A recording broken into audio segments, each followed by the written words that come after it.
Hello, everybody. Had a little bit of a problem there. I thought we were live and we were not. We are now. It is the night of the fourth presidential Republican primary debate, and we will be covering the debate. We'll have a little watch party going on here, and they are at the scene. The audio is not up on this at the moment as far as something's happening here. My mic keeps tipping over.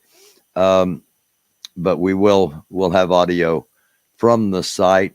In the meantime, to start things off tonight, I want to draw your attention to a couple of things. Last night's episode was called One Race, the Human Race, and other important topics.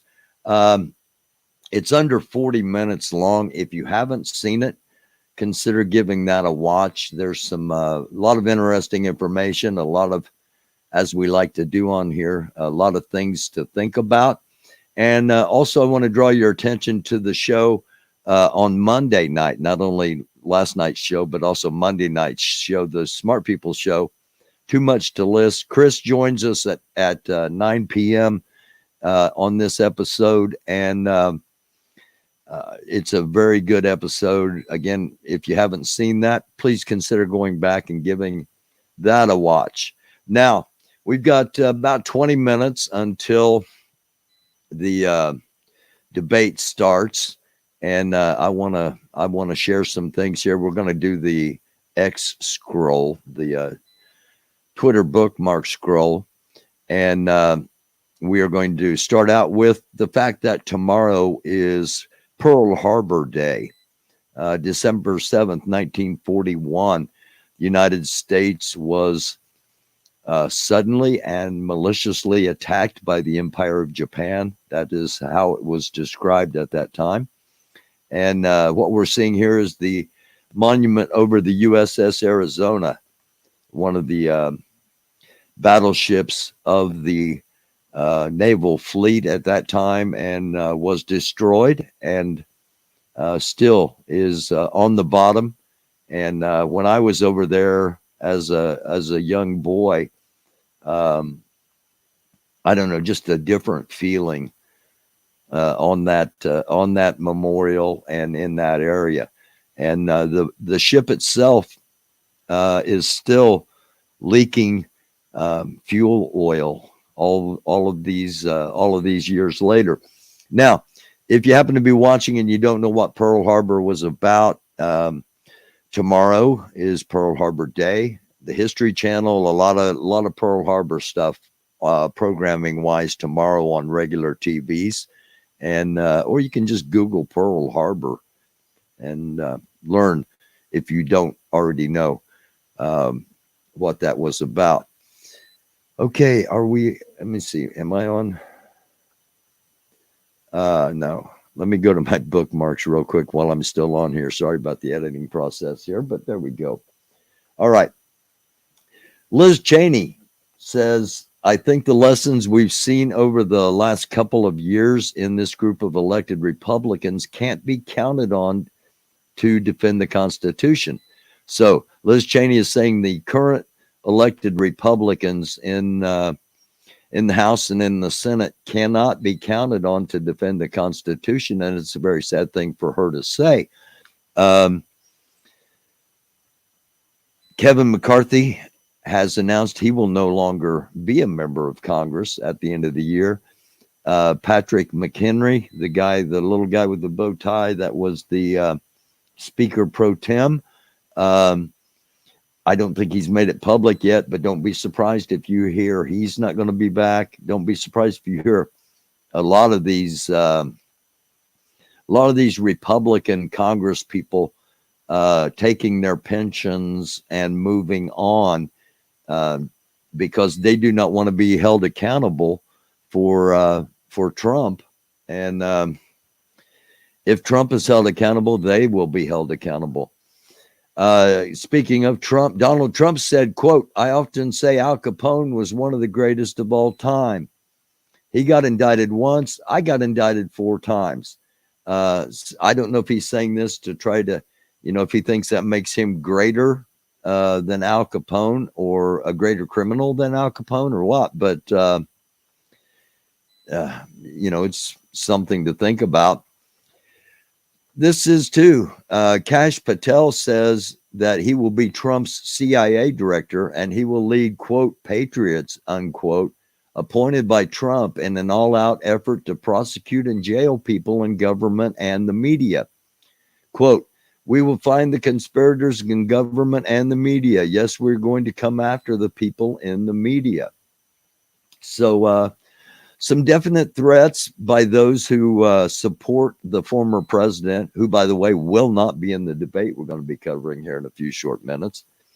Back to Liz. Liz Cheney says this on Trump, came in 2 hours ago. Quote, he doesn't deny that he thinks what happened on January 6th is a special thing. He glorifies it every day. He says he's going to take vengeance when he's elected again.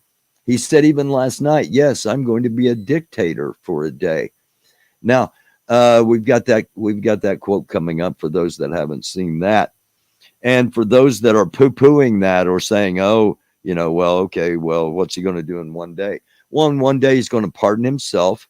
He could absolve the Constitution. He could absolve any further elections.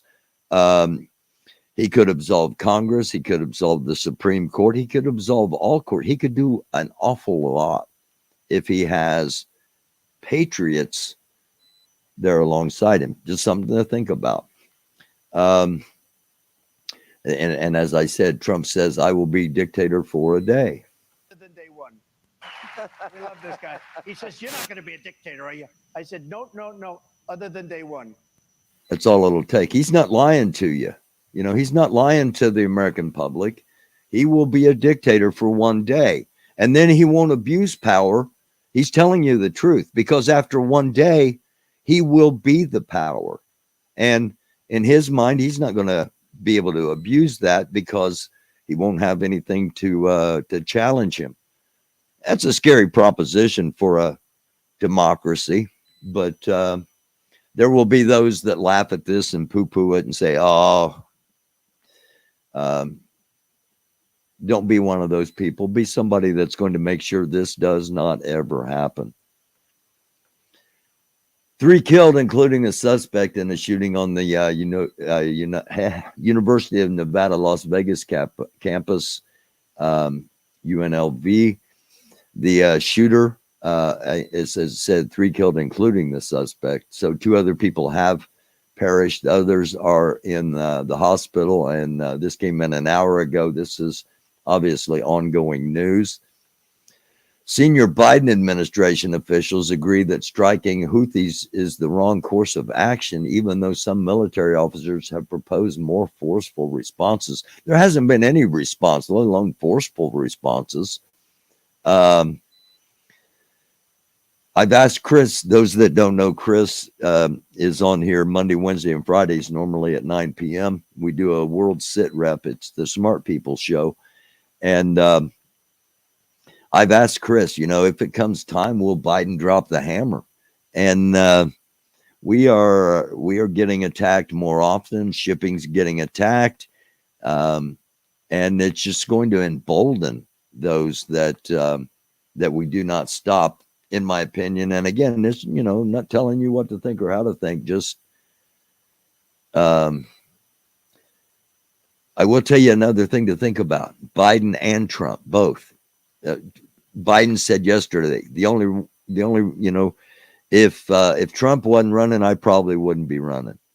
And Trump's only running, well, he wants to be dictator, but if he had any mental facilities, he would have lowered his head and went on to swindle billions of dollars from people instead of trying to extract revenge, which is what he's doing, and he admits to it. And these are the best 2 to lead the United States over the next 4 years. I got a message for both of you political parties. You're asinine, and you think the rest of us are asinine. And you know what? We're not. But that's for another episode. CBS a new intelligence report warns that foreign terrorist groups like ISIS and Al Qaeda will likely, quote, increase calls for violence, end quote, in the United States this holiday season. This is according to FBI Director Wray. And we have a couple of minutes here, so let's listen to what he has to say. So what I would say that is unique about the environment that we're in right now in my career is that while there may have been times over the years where individual threats could have been higher here or there than where they might be right now, I've never seen a time where all the threats or so many of the threats are all elevated all at exactly the same time. That's what makes this environment that we're in now so fraught, and why funding our men and women who are working shoulder to shoulder with state and local law enforcement and other partners every day makes it even more important, not less. So blinking red lights analogy about 9/11, all the lights were blinking red before 9/11. Apparently, obviously, all of us missed it. Would you say that there's multiple blinking red lights out there? I see blinking lights everywhere I turn. Okay. Again, Chris and I have talked about this for the past several months. Once that jihad was declared on that Friday, and again, we need to be reminded, because we in America live in a right now society. If we don't get something almost immediately, then we are we lose our focus. The rest of the world is not always like that. In many cases, not at all like that. So we need to be aware. We just need to be aware. We don't need to be paranoid. We just need to be prepared. Oh, Liz Cheney may run for president as an independent. Robert F. Kennedy Jr. is running for president as an independent. And here's what he had to say when asked on Fox News about Jeffrey Epstein. Jeffrey Epstein's jet, were you? I was on Jeffrey Epstein's jet 2 times. I was on it in 1993, and I was on it and I went to Florida with my wife and 2 children to visit my mom over Easter. My wife had some kind of relationship with Ghislaine Maxwell, and they offered us a ride to Palm Beach. So I went then, and on another occasion, I flew again with my family, with I think 4 of my children, and Mary, my wife, to Rapid City, South Dakota, to go fossil hunting for a weekend. Okay, so when the records, the flight logs do come out, and it's been talked about that, you know, are they being held up because of blackmail, blah blah blah, all this probably. But when they do come out, keep in mind that Robert F. Kennedy's time on the plane was just for fossil hunting and to go visit his mom. We showed this the other night. I want to close the X-File with this, reminding people that groups of, quote, mostly Chinese men, end quote, crossing illegally into the United States. Again, I reference, go back to last night's show, One Race, the Human Race. And you'll also see in there at the beginning of the some things to think about segment of it. One of the things was that a group called Muckraker had gone down into Colombia and accidentally stumbled across a hotel that is listed in a lot of in what is basically a blueprint for Chinese men of military age, in many cases, to make their way to and across the border. Again, check that episode out last night. if you haven't already, and the one from Monday night with Chris. Chris will be back with us tomorrow night, or not tomorrow night, but Friday night. And tonight we have News Nation as the host of the fourth presidential debate. Let me get them pulled back up here, and we'll get some volume coming from them as long as they're not on commercial. It looks like they've taken to the Trump. podium. A little bit with the gov. I think the moderators really do make a difference. I think it's a big deal that we have these three powerful women up there. I think it's a big night for them, for the candidates, and for News Nation. I think this is really a great night. Yeah, Lindsay, for us, this has always been the mission, to kind of get in the game and be able to help people make the choices for themselves. Media's got a tough task with this also. It's very hard to keep this election focused on where the country is right now in terms of how we get it to a better place. What will people be looking for tonight? I think there's specifically so much news going on. Even if we talk about the moderators, they are women. There's news surrounding women. There has been since the last election. And I think that it's so important that for Nikki Haley, let's say, you capitalize on the fact that there are three women up there and then push your agenda. For DeSantis, you capitalize on that situation and explain what you're planning on doing. And same thing for Christie and Ramaswamy. But I think it's very important that we look at all the issues happening. We're in the middle of two wars that we are closely aligned with. People want to know where the money is coming from. And especially as people in part of the Conservative Party, that's a big issue. How are we paying for these things? We see that the Senate is currently in a standstill regarding this exact issue. So even though foreign policy is not that big of a deal, we know we have foreign policy experts on the stage, right? So what are you going to speak to that, and how are you going to speak to that? And then I think the most important thing that I'll keep drilling home is the economy. People really want to know how they're going to pay for things tomorrow, because this year has not been great financially for a lot of people. I've always had, you're not going to hear a journalist say this, but I've always wanted to see a debate with no moderators. I think you have a great panel of them. It's called WWE. Yeah, that would be crazy. But I'll tell you why. I think you'd learn a lot more about the men and women, because you'd get to judge the things about, well, wow, he was really interrupting her. Did you see him step in front that way? That was really rude. I think it would be an interesting measure. But of course, that won't happen, and probably for good reason. But I also think that it reminds people, Scotty, of what you want to focus on in terms of they have to spray a lot of issues. And that means that you have a lot of opportunities in short segments to say things. To your earlier point, in case the audience didn't catch it, how important is it that these men and this woman know, here's what I'm going to say when this comes up. I'm not going to be distracted. Well, it's extremely challenging. And let me just point this out. What these candidates have to do is they have to not look like they're the DC Beltway establishment. They have to look like they're someone that you want to invite into your living room, you want over for dinner, you want to meet your family, and they have to be real, genuine, and trustworthy. And some of them might be more challenging than the others. Yeah. Christie's got his game face on. Last word to you, Gov. Yeah, again, how many times do you remember the moderator? I mean, they set the edge of the playing field, and unless they ended up inside the 40 and the 40, at that point, you remember the candidates and what they said. That was My bad. Sorry about that. Everybody, thank you very much. Very exciting. The fourth and final Republican presidential debate. DeSantis, Haley, Ramaswamy, and Christie. Stay with us. All right. We'll stay with them. We're not going to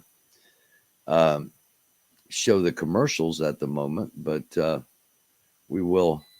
I'll be monitoring. We'll come back up here at the top of the hour when the debate starts. Again, thank you all for watching. I'm running on StreamYard tonight. I don't know how many people are watching or if anybody's watching. I'm not over there as far as in the chat or anything. I will be as the debate starts. Okay.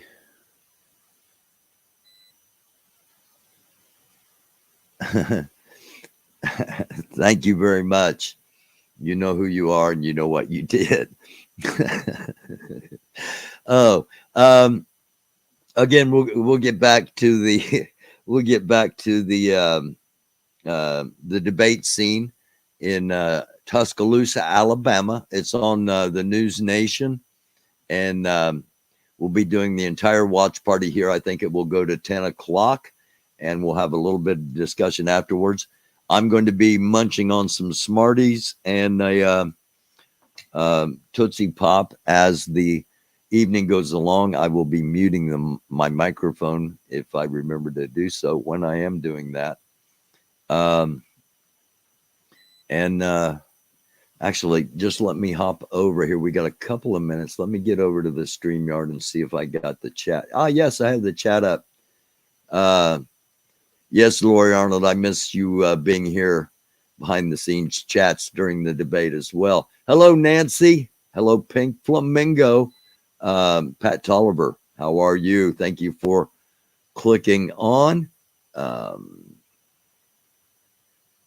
If anyone hasn't seen In Harm's Way, In Harm's Way is one of my favorite John Wayne movies.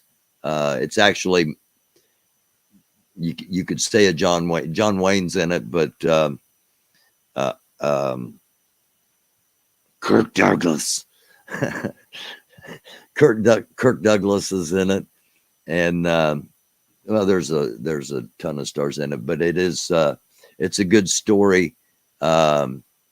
It's a good movie to give you a little history if you like to get your history through movies. In Harm's Way, I think it's Otto Preminger, if I remember right, was the director of it. It's an old black and white movie filmed shortly after it happened, and tells the story in a storytelling kind of way. So it's not a bad. Of course, Pearl, Tora is one of my favorite movies of all time, and it's because when it was being filmed, I was on Oahu. My sister lived over there for a while. Her husband was a career Navy man, and they were stationed in Pearl. And I happened to be over there the summer that they were filming some of the dog fights that was used in that. So it says, have I missed anybody? I don't think I have. All right. Again, thank you all for being here. Thank you all for watching. We are just on YouTube at the moment, so I'll have to download and put it on the other platforms. Having some problem with my studio, and again, we are on StreamYard tonight, and it is time to go back as they are introducing the candidates for tonight's debate. And well, I'm not sure what happened, but all the candidates have left the podium, and I got word that they're about to introduce. We'll see what's going on here. And college football. By the way, Alabama's going to win the national championship this year. Just saying. A new stage on America's newest cable news network. 40 days before the Iowa caucuses, millions of votes are still up for grabs. And 4 candidates are fighting for every last one of them. Who could catch fire and shock the political world? 2024 is do or die for us. We're not getting a mulligan on this. Governor Ron DeSantis. We have to have a new generational leader. Former Ambassador Nikki Haley. You're either pro-American or you're anti-American. That is the choice we face. Vivek Ramaswamy.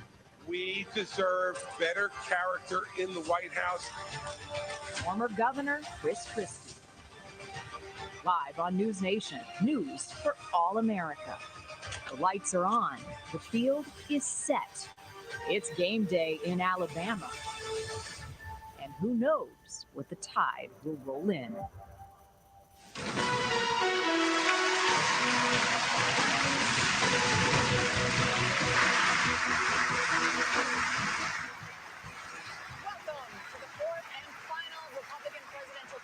Debate of the year, live from the University of Alabama. I'm Megyn Kelly, host of the Megyn Kelly Show podcast on SiriusXM. I'm Aliana Johnson with the Washington Free Beacon. And I'm Elizabeth Vargas with News Nation, and we are live on News Nation and the CW.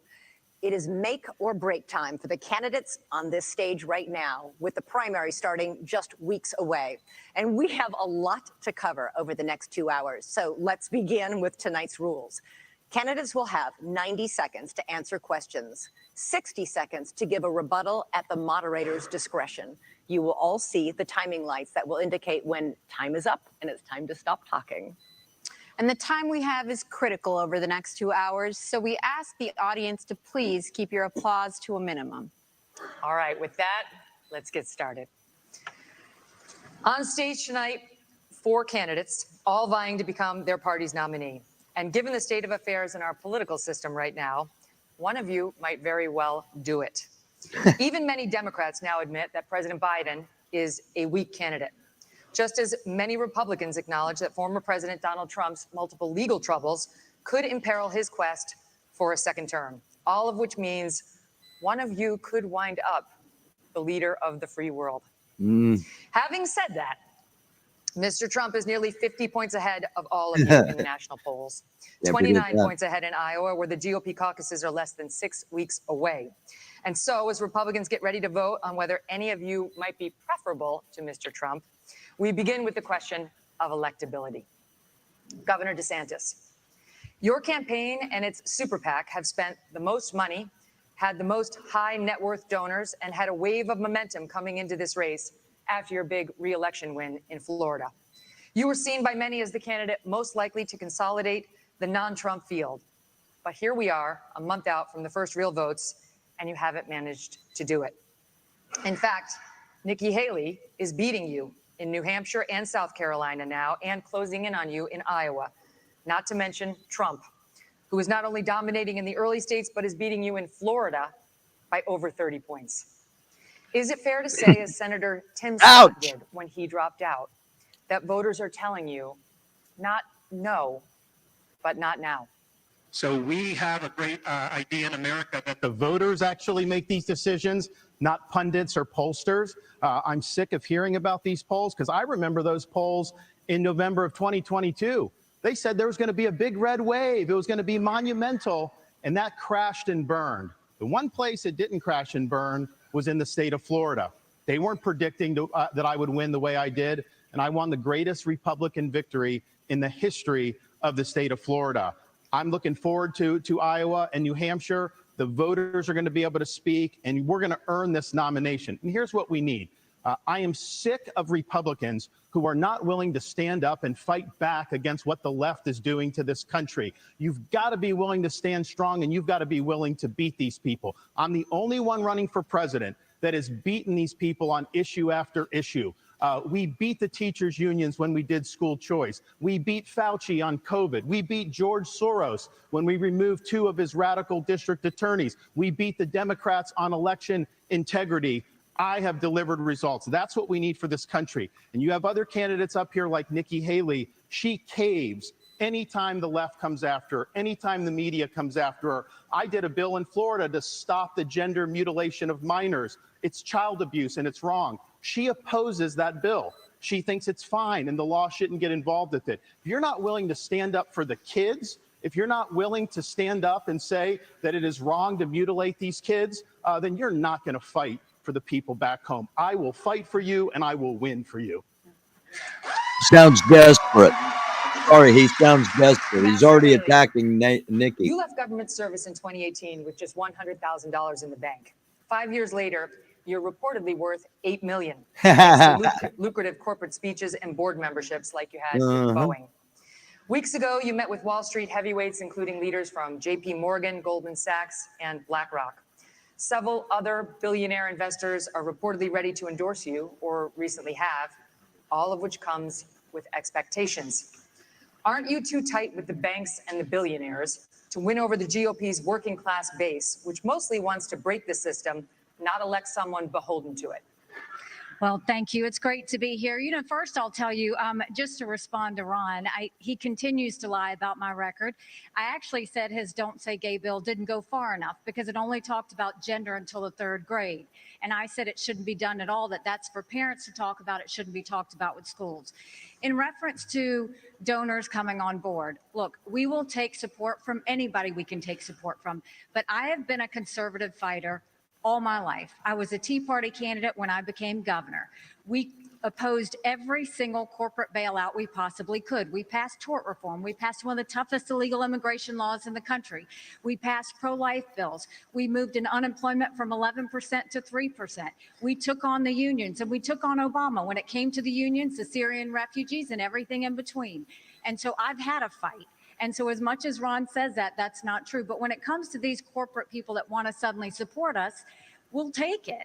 But I don't ask them what their policies are. They ask me what my policies are. And I tell them what it is. Sometimes they agree with me, sometimes they don't. Some don't like how tough I am on China. Some don't like the fact that I've signed pro-life bills. Some don't like the fact that I may oppose corporate bailouts. That doesn't matter. That's who I am. And that's why the most conservative grassroots group in the country, Americans for Prosperity, endorsed me last week. Well, because he didn't respond to the criticism. It wasn't about the Parents' Rights and Education bill. It was about prohibiting sex change operations on minors. They do puberty blockers. These are irreversible. Talk to Chloe Cole. She went through this. Now she's an adult. She's warning against it. She may never be able to have kids again. That is what Nikki Haley opposed. She said the law shouldn't get involved in that. And I just ask you, if you're somebody that's going to be the president of the United States and you can't stand up against child abuse, how are you going to be able to stand up for anything? That is the truth. We have it on video. I said that if you have to be 18 to get a tattoo, you should have to be 18 to have anything done to change your gender. You said the law should stay out of it. We're gonna get to this in more detail later. Let's finish with electability, but trust me, we're coming back to this issue. Mr. Ramaswamy, for months you campaigned as a unifier. Then you stood up at the first debate and attacked all of your competitors as bought and paid for. The second debate, you changed your tune, saying these are good people on this stage, admitting you can come across as a bit of a know-it-all and rejecting the practice of personal insults. By debate number 3, you called Nikki Haley corrupt, accused Ron DeSantis of wearing high heels, and told Ambassador Haley she should keep a closer eye on her daughter. Can you see how this has led some to conclude you are not, in fact, a unifier and to question your authenticity? Megyn, I think there's a time and place for everything. We need somebody in the White House who absolutely is going to be a fighter when it counts. And I did say that there were some good people on that stage in that third debate. Doug Burgum was on that stage at that time. And I'll say that jokingly. Ron DeSantis is a good person, too. I want to go back, though, to Nikki Haley's comment from earlier that she is somehow not responding to the will of these donors. Nikki, you were bankrupt when you left the UN. After you left the UN, you became a military contractor. You actually started joining service on the board of Boeing, whose back you scratched for a very long time, and then gave foreign multinational speeches like Hillary Clinton is. And now you're a multimillionaire. That math does not add up. It adds up to the fact that you are corrupt. And when I said they were bought and paid for, I meant the Republican establishment, not the Democratic establishment. By the way, Ron DeSantis was $500,000 funding lawsuits. Ron DeSantis was $500,000 in the hole before he became governor, and now he's worth a considerable amount as well. One of those things, something to think about. Sorry, back to Vivek. Complex, the ESG movement, the CEO of BlackRock, the most powerful company in the world, now supporting Nikki Haley. And to say that doesn't affect her is false, because it's after that meeting later that day that she says that every American needs to be doxxed by having their ID, their government-issued ID, tied to what they say on the internet. So I think that this is far more corrupt than I even imagined when I entered politics. But I will say this. It is going to take a leader from the outside with fresh legs from the next generation to unite this country. Not the broken politicians who are puppets of the puppet masters, but the actual people in this country. Thomas Jefferson was 33 when he wrote the Declaration of Independence. I think it's going to take somebody whose best days in life are still ahead to see a country whose best days are ahead of itself. And I think I can reach that next generation better than anybody else in this race. Thank you. Response. Megan. First of all, we weren't bankrupt when I left the UN. We're people of service. My husband is in the military, and I served our country as UN ambassador and governor. It may be bankrupt to him, but it certainly wasn't bankrupt to us. Secondly, I did serve on the board of Boeing. I did a lot of work with Boeing when I was governor. They were a great partner to me. I served for 10 months. And then when they decided after COVID that they wanted to go for a corporate bailout, I've never supported corporate bailout, so I respectfully stepped back and got off the board. I love Boeing. They build good commercial airplanes. They build airplanes for our Air Force. I am proud of them. They employ a lot of people in South Carolina, but that's why I left the Boeing board. There's nothing to what he's saying. And in terms of these donors that are supporting me, they're just jealous. They wish that they were supporting them, but I'm not going to sit there and deny. Let me get the governor in and I'll go. So, and Vivek, he wrote a book talking about ESG and these woke corporations in BlackRock.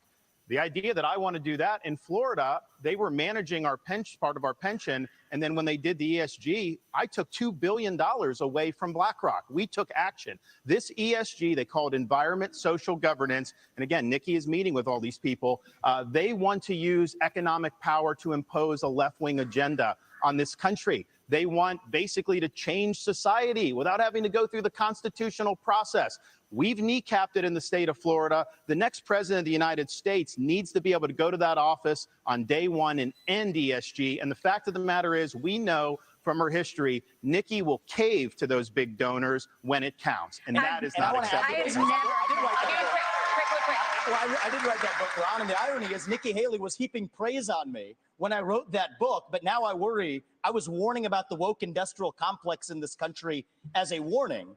Apparently, she read it as a how-to manual, just like she reads George Orwell's books as well. And so I think that that's actually far more dangerous than, this is really important for people to understand. We're marching towards fascism under Biden. Jack Smith has subpoenaed every last retweet that someone has issued from Donald Trump in the year 2020. The only person more fascist than the Biden regime now is Nikki Haley, who thinks the government should identify every one of those individuals with an ID. That is not freedom. That is fascism. And she should come nowhere near the levers of power, let alone the White House. I've got to get to Governor Christie. I haven't forgotten No, about but you, can sir. I just say, Can you speak? I really appreciate How that. you doing, sir? Good to see you. Can you please speak to the requirement that you said that every anonymous internet user needs to out themselves? They're both hitting you on it. I would be happy to, and I love all the attention, fellas. Thank you for that. I'll say this. What I said was that social media companies need to show us their algorithms. I also said there are millions of bots on social media right now. They're foreign, they're Chinese, they're Iranian. I will always fight for freedom of speech for Americans. We do not need freedom of speech for Russians and Iranians and Hamas. We need social media companies to go and fight back on all of these bots that are happening. That's what I said. As a mom, do I think that social media would be more civil if we went and had people's names next to that? Yes, I do think that, because I think we've got too much cyberbullying. I think we've got child pornography and all of those things.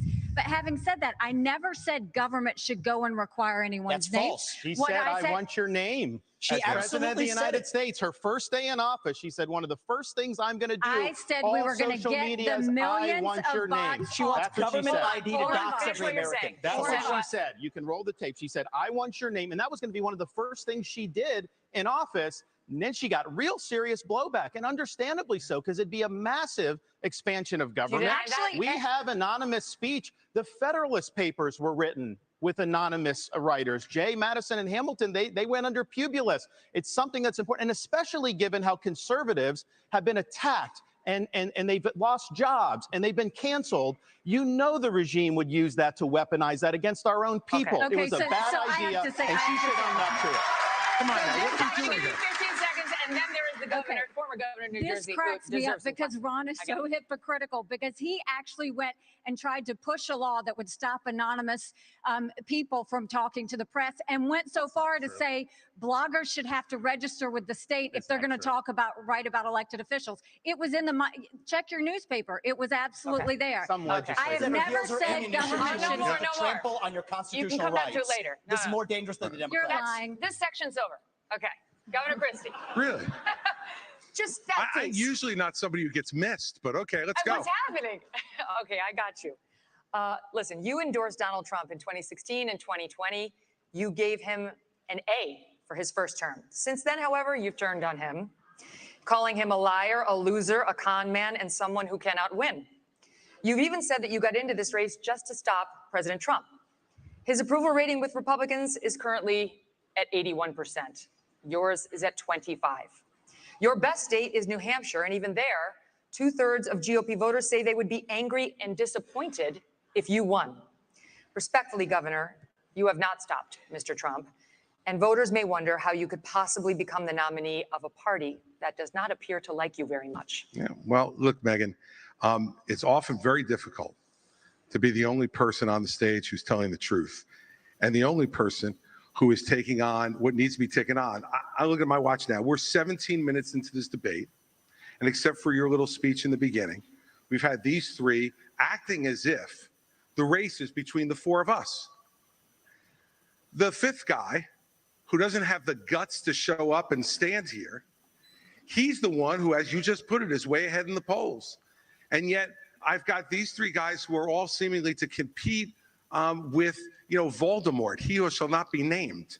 They don't want to talk about it. The fact is that when you go and you say the truth about somebody who is a dictator, a bully, who has taken shots at everybody, whether they've given him great service or not over time, who dares to disagree with him, then I understand why these three are timid to say anything about it. Maybe it's because they have future aspirations. Maybe those future aspirations are now, or maybe they're 4 years from now. But the fact of the matter is the truth needs to be told. And for us to go 17 minutes without discussing the guy who has all those gaudy numbers you talked about is ridiculous. I'm in this race because the truth needs to be spoken. He is unfit. This is a guy who just said this past week that he wants to use the Department of Justice to go after his enemies when he gets in there. And the fact of the matter is, he is unfit to be president, and there is no bigger issue in this race, Megan, than Donald Trump, and those numbers prove it. Governor Christie, we will be addressing that issue of Donald Trump in just a moment, but I'd like to first get to some questions on Israel. Governor DeSantis, tonight as we speak, the war is back on in Gaza. Israeli tanks are on the move and have surrounded the home of the leader of Hamas. 8 Americans have been held hostage in the tunnels beneath Gaza for 60 days now. American troops and warships in the Middle East are under attack. How far would you go as president to secure the release of those 8 American hostages? And would it include sending American forces into combat? We have to look out for our people. When there are hostages, Commander in Chief, you have to do whatever you can to get them done. But the overall issue with this is this administration is trying to hobble Israel from being able to defend itself. They have a right to eliminate Hamas and win a total and complete victory so that they never have to deal with this again. Hamas wants nothing less than a second Holocaust. They would wipe off every single Jew off the map. They would destroy the state of Israel if we could. Joe Biden will say they support Israel, and then they do nothing but try to kneecap them every step of the way. You should not try to direct their war effort. We should work together with them so that they can bring Hamas to heel. Look, I served in Iraq back in the day. I'm the only one running for president that served in the military. I understand that part of the world. It's not the best part of the world. We do have troops there that Biden is leaving basically as sitting ducks. And you have the Iranians that are attacking these troops, and he's responding with basically pinpricks. If you harm an American service member, you're going to have hell to pay when I'm president. We are not going to let our troops be sitting ducks. We also need to look at what's the underlying problem here. Iran. Biden is doing nothing to bring Iran to account. You got to turn the screws on them. Don't let them have any oil revenue. The money they get, they send to Hamas, they send to Hezbollah, and they foment jihad throughout the Middle East. So Biden has empowered Iran just like he's empowered other adversaries. We stand with Israel. They're our best ally in the Middle East. We have a unique relationship with them, and you will see a strong relationship when I'm the president of the United States. But would you send American troops? Elizabeth, look, this is the problem with the first 3 debates. Ron gets asked a question, and he doesn't answer it. Your question was very specific. You said, would you send American troops as commander in chief? And he went on to this minute and 30-second hosanna about his knowledge of the military and what we need to do, and didn't answer your question. Look, when you're president of the United States, you're not going to have a choice whether to answer that question or not. Your generals, your Secretary of Defense, your Secretary of State, your National Security Advisor are going to present plans to you. They're going to look at you and say, do we go or don't we, Mr. President? And you can't give a 90-second speech about your military service, as So laudable as it would you is. send American troops in to rescue I those would hostages? absolutely, if they had a plan which showed me that we could get them out safely, you're damn right I'd send the American Army in there to get our people home and get them home now. And I'll answer that question directly. Thank you, Governor Christie. Mr. Ramaswamy, you have said it was irresponsible for Ambassador Haley to call Hamas's terrorist rampage an attack on America and for her to, quote, rabidly shout, finish them, end quote. The Hamas terror attack left dozens of Americans dead and was the deadliest attack on Jews since the Holocaust. Why wouldn't it be a good thing to finish Hamas? Finish them was purposefully vague in a discussion that included Iran, which is what I objected to. And I think it's, as U.S. president, you have to be responsible. What happened to Israel was dead wrong. What Hamas did was medieval. It was subhuman. It was immoral. And we have to call that out for what it is on October 7th. But to say that that was an attack on America fails a basic test. I mean, Nick, if you can't tell the difference between where Israel is and the U.S. is on a map, I can have my 3-year-old son show you the difference. That is irresponsible because it has major consequences, because that doesn't leave room for what actually is an attack on America. I won't interrupt a lot of people. I will interrupt this guy. He makes it really hard to watch the debate, and being condescending like that is a disqualifier to a whole lot of people. But he makes it hard to watch. I'm sorry. And have our hands tied. I think Israel has an absolute right to defend itself to the fullest without the U.S., the UN, or the EU, or anybody else second-guessing their decisions, as the Biden administration, guess what, is now starting to do. I think that's a more deeply pro-Israel position than anybody else, and it keeps the actual lines of accountability clear because it is a pro-American position. And as leader of the United States of America, just as a father of 2 sons, my sole moral duty is to my family. As your next president, my sole moral duty is to you, the people of this country. That's how I'm going to lead. So I'll tell Bibi, you smoke the terrorists on your southern border, you go ahead and we're rooting for you. We're going to smoke the terrorists on our own southern border, and that's how I'm going to lead this country. But Americans were killed in that attack. Americans were killed in that attack. And so if you looked at this terrorist attack and the number of Americans, this would be one of the top 10 terrorist attacks in American history. So our own people were killed in that attack. And I think it's absolutely appropriate to point that out and to say that we're in this together, and we are going to work with Israel so that these people are brought to justice. I agree with that. Ambassador Haley, I'm coming to you. Iran is on the threshold of becoming a nuclear state. The Wall Street Journal reported that Iranian military leaders gave the green light for Hamas's attack on Israel. You said in last month's debate that, by contrast to the Biden administration's approach to Iran, you would, quote, punch them once and punch them hard. Were you saying that it's time to bomb Iran? No, I was not saying it's time to bomb Iran, but I will tell you, I dealt with Iran every day when I was at the United Nations, and they only respond to strength.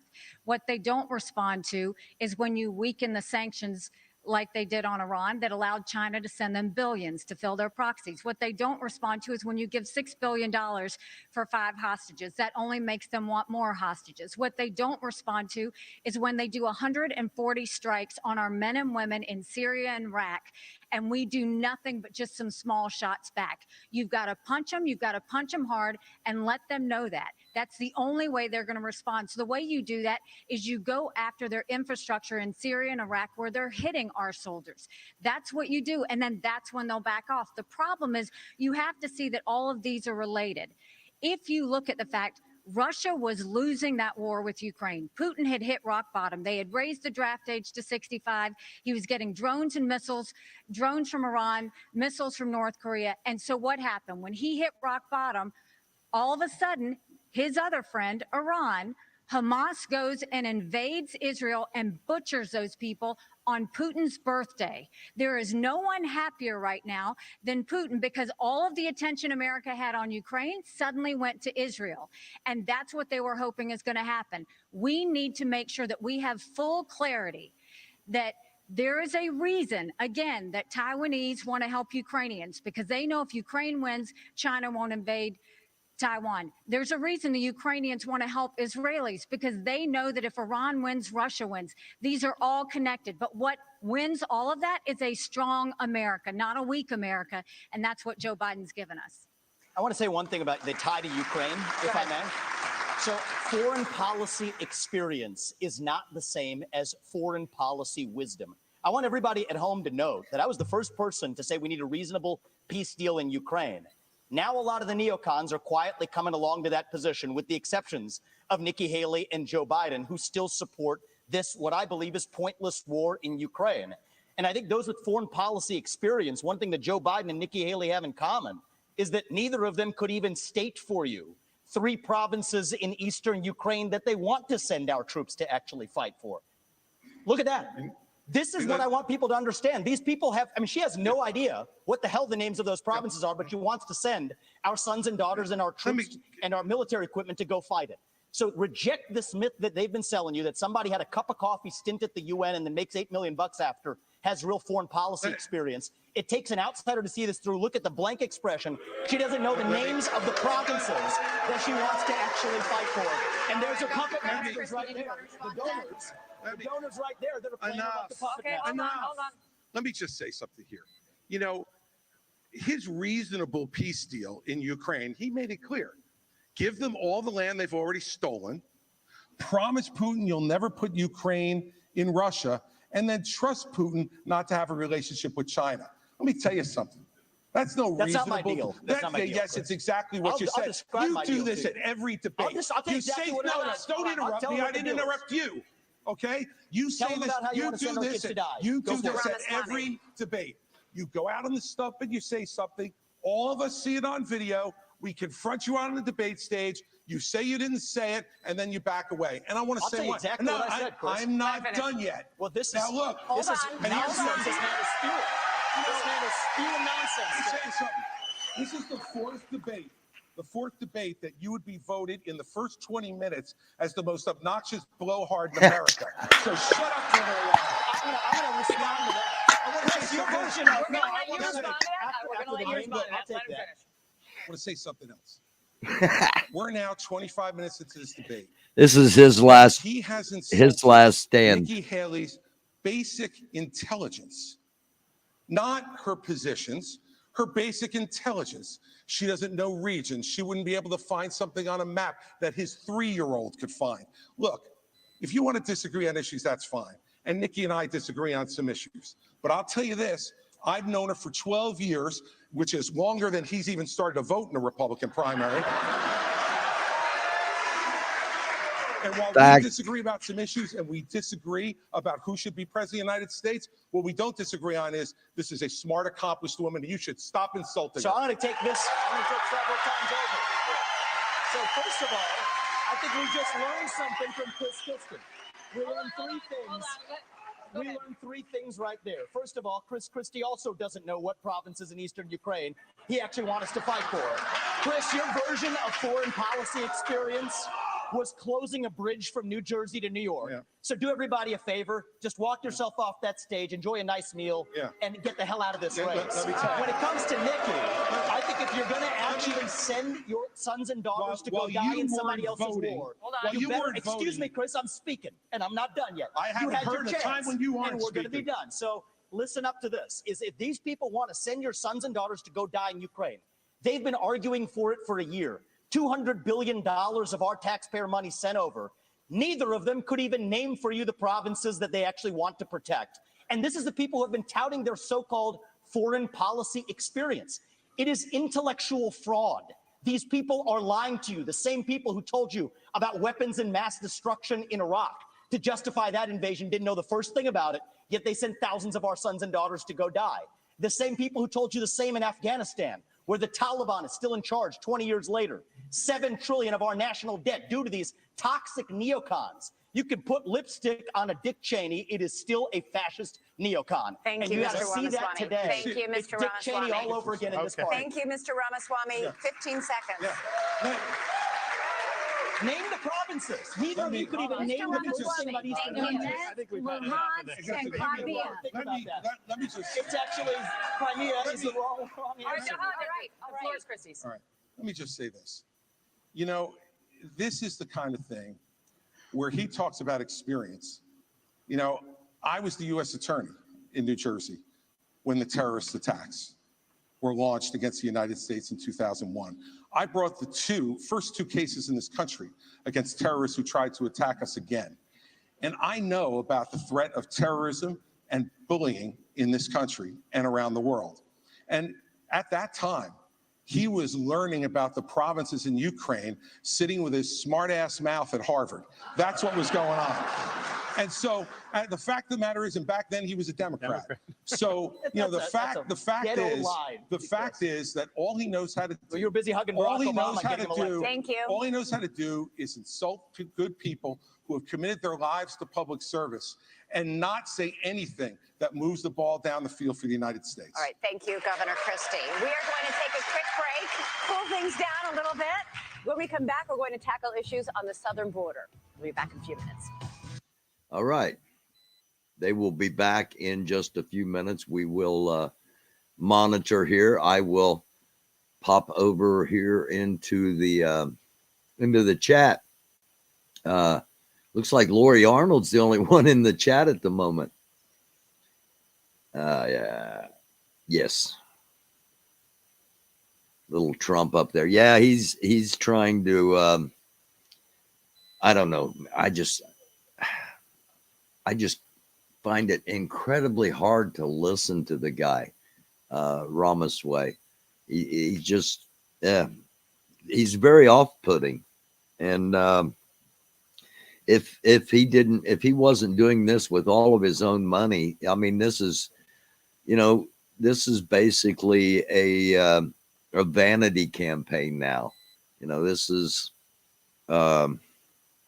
he's just doing this to hear himself speak, basically, because he doesn't have a chance. This is Chris Christie's last stand.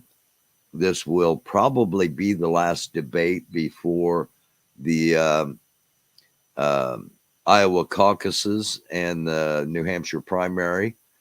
So this will probably be Christie's last stand. That leaves Nikki Haley and Ron DeSantis. And you saw DeSantis go after Nikki Haley right off the bat. That's because he knows that she's leading him in the polls in those two states that begin the primary process, Iowa and New Hampshire. And you heard all the numbers if you've been with us from the start. If you have, thank you. And no matter how long you've been with us, thank you for clicking on. We're going to get back to the audio from the event in Alabama coming up here in just a couple of moments when they come back. So it's really DeSantis and Haley as far as the two viable candidates, in my opinion, that are on the stage tonight. Christie's saying what needs to be said in his opinion, and the window is closing rapidly on Chris Christie's campaign. Again, Ramaswamy, he's only on there because he's funding himself basically, and there are enough trolls that get behind the guy. You know, they want to see him stay in there just because he is obnoxious and creates the drama, because there are a lot of people that feed off of the drama, when in fact there's some incredibly high stakes involved in what's going on in our country. Hello to peace, love, and sunshine.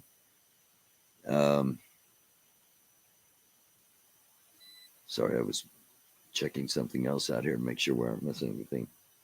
Okay. So the next hour and a half, depending on how long this actually ends up going, watch for attacks against Nikki Haley. Christie kind of came out and said, stop this, but that's not going to stop it, because she's the front runner at the moment of the four of them on stage. Christie's trying to, Christie's running a 1990 campaign where you try to be the good person is the one that's going to win, and Trump's changed everything. I'm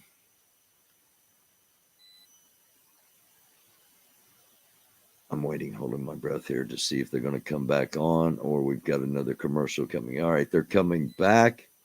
I'm going to take a brief 3-minute. I'll be back in 3 minutes, and they are coming back on.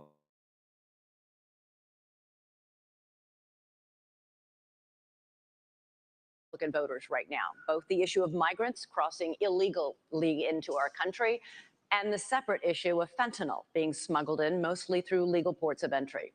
All year, News Nation has been at the border documenting the crisis. In 2023 alone, Border Patrol encountered a record 2.4 million migrants.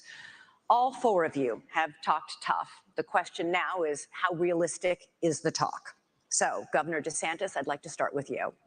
You have pledged to send the military to the southern border on day one of your administration with orders to shoot, quote, stone cold dead anyone illegally entering with a backpack that you believe contains fentanyl. Critics have called this a shoot first, ask questions later policy that would amount to extrajudicial killing. You are a former military lawyer. Why do you think this idea of yours would be legal? The drug cartels are invading our country, and they are killing our citizens by the tens of thousands every year. We had a situation in Florida. There was an 18-month-old baby that was crawling on the floor of an Airbnb rental. There was fentanyl residue on the carpet, and the baby died. Is this acceptable in this country? I know the elites in D.C., they don't care. They don't care that fentanyl is ravaging your community. They don't care that illegal aliens are ravaging our community and overwhelming our community. The commander-in-chief not only has a right, you have a responsibility to fight back against these people. And does that mean shooting first? It means you're gonna categorize them as foreign terrorist organizations, and we will identify just like we would anywhere. When I was in Iraq, the Al-Qaeda wasn't wearing a uniform. You'd see anyone walking down the street, they all had man dresses on. You didn't know if someone had a bomb, an IED attached or not. And so you had to make a judgment based on intelligence, based on positive identification. But we're going to be able to get the intelligence on these cartel people. And here's the thing. If we had a wall across the southern border, which I support, this would not have happened. We need to build a wall across the southern border. I'll get it done, and Mexico is supposed to pay for it. Remember, here's how you do that.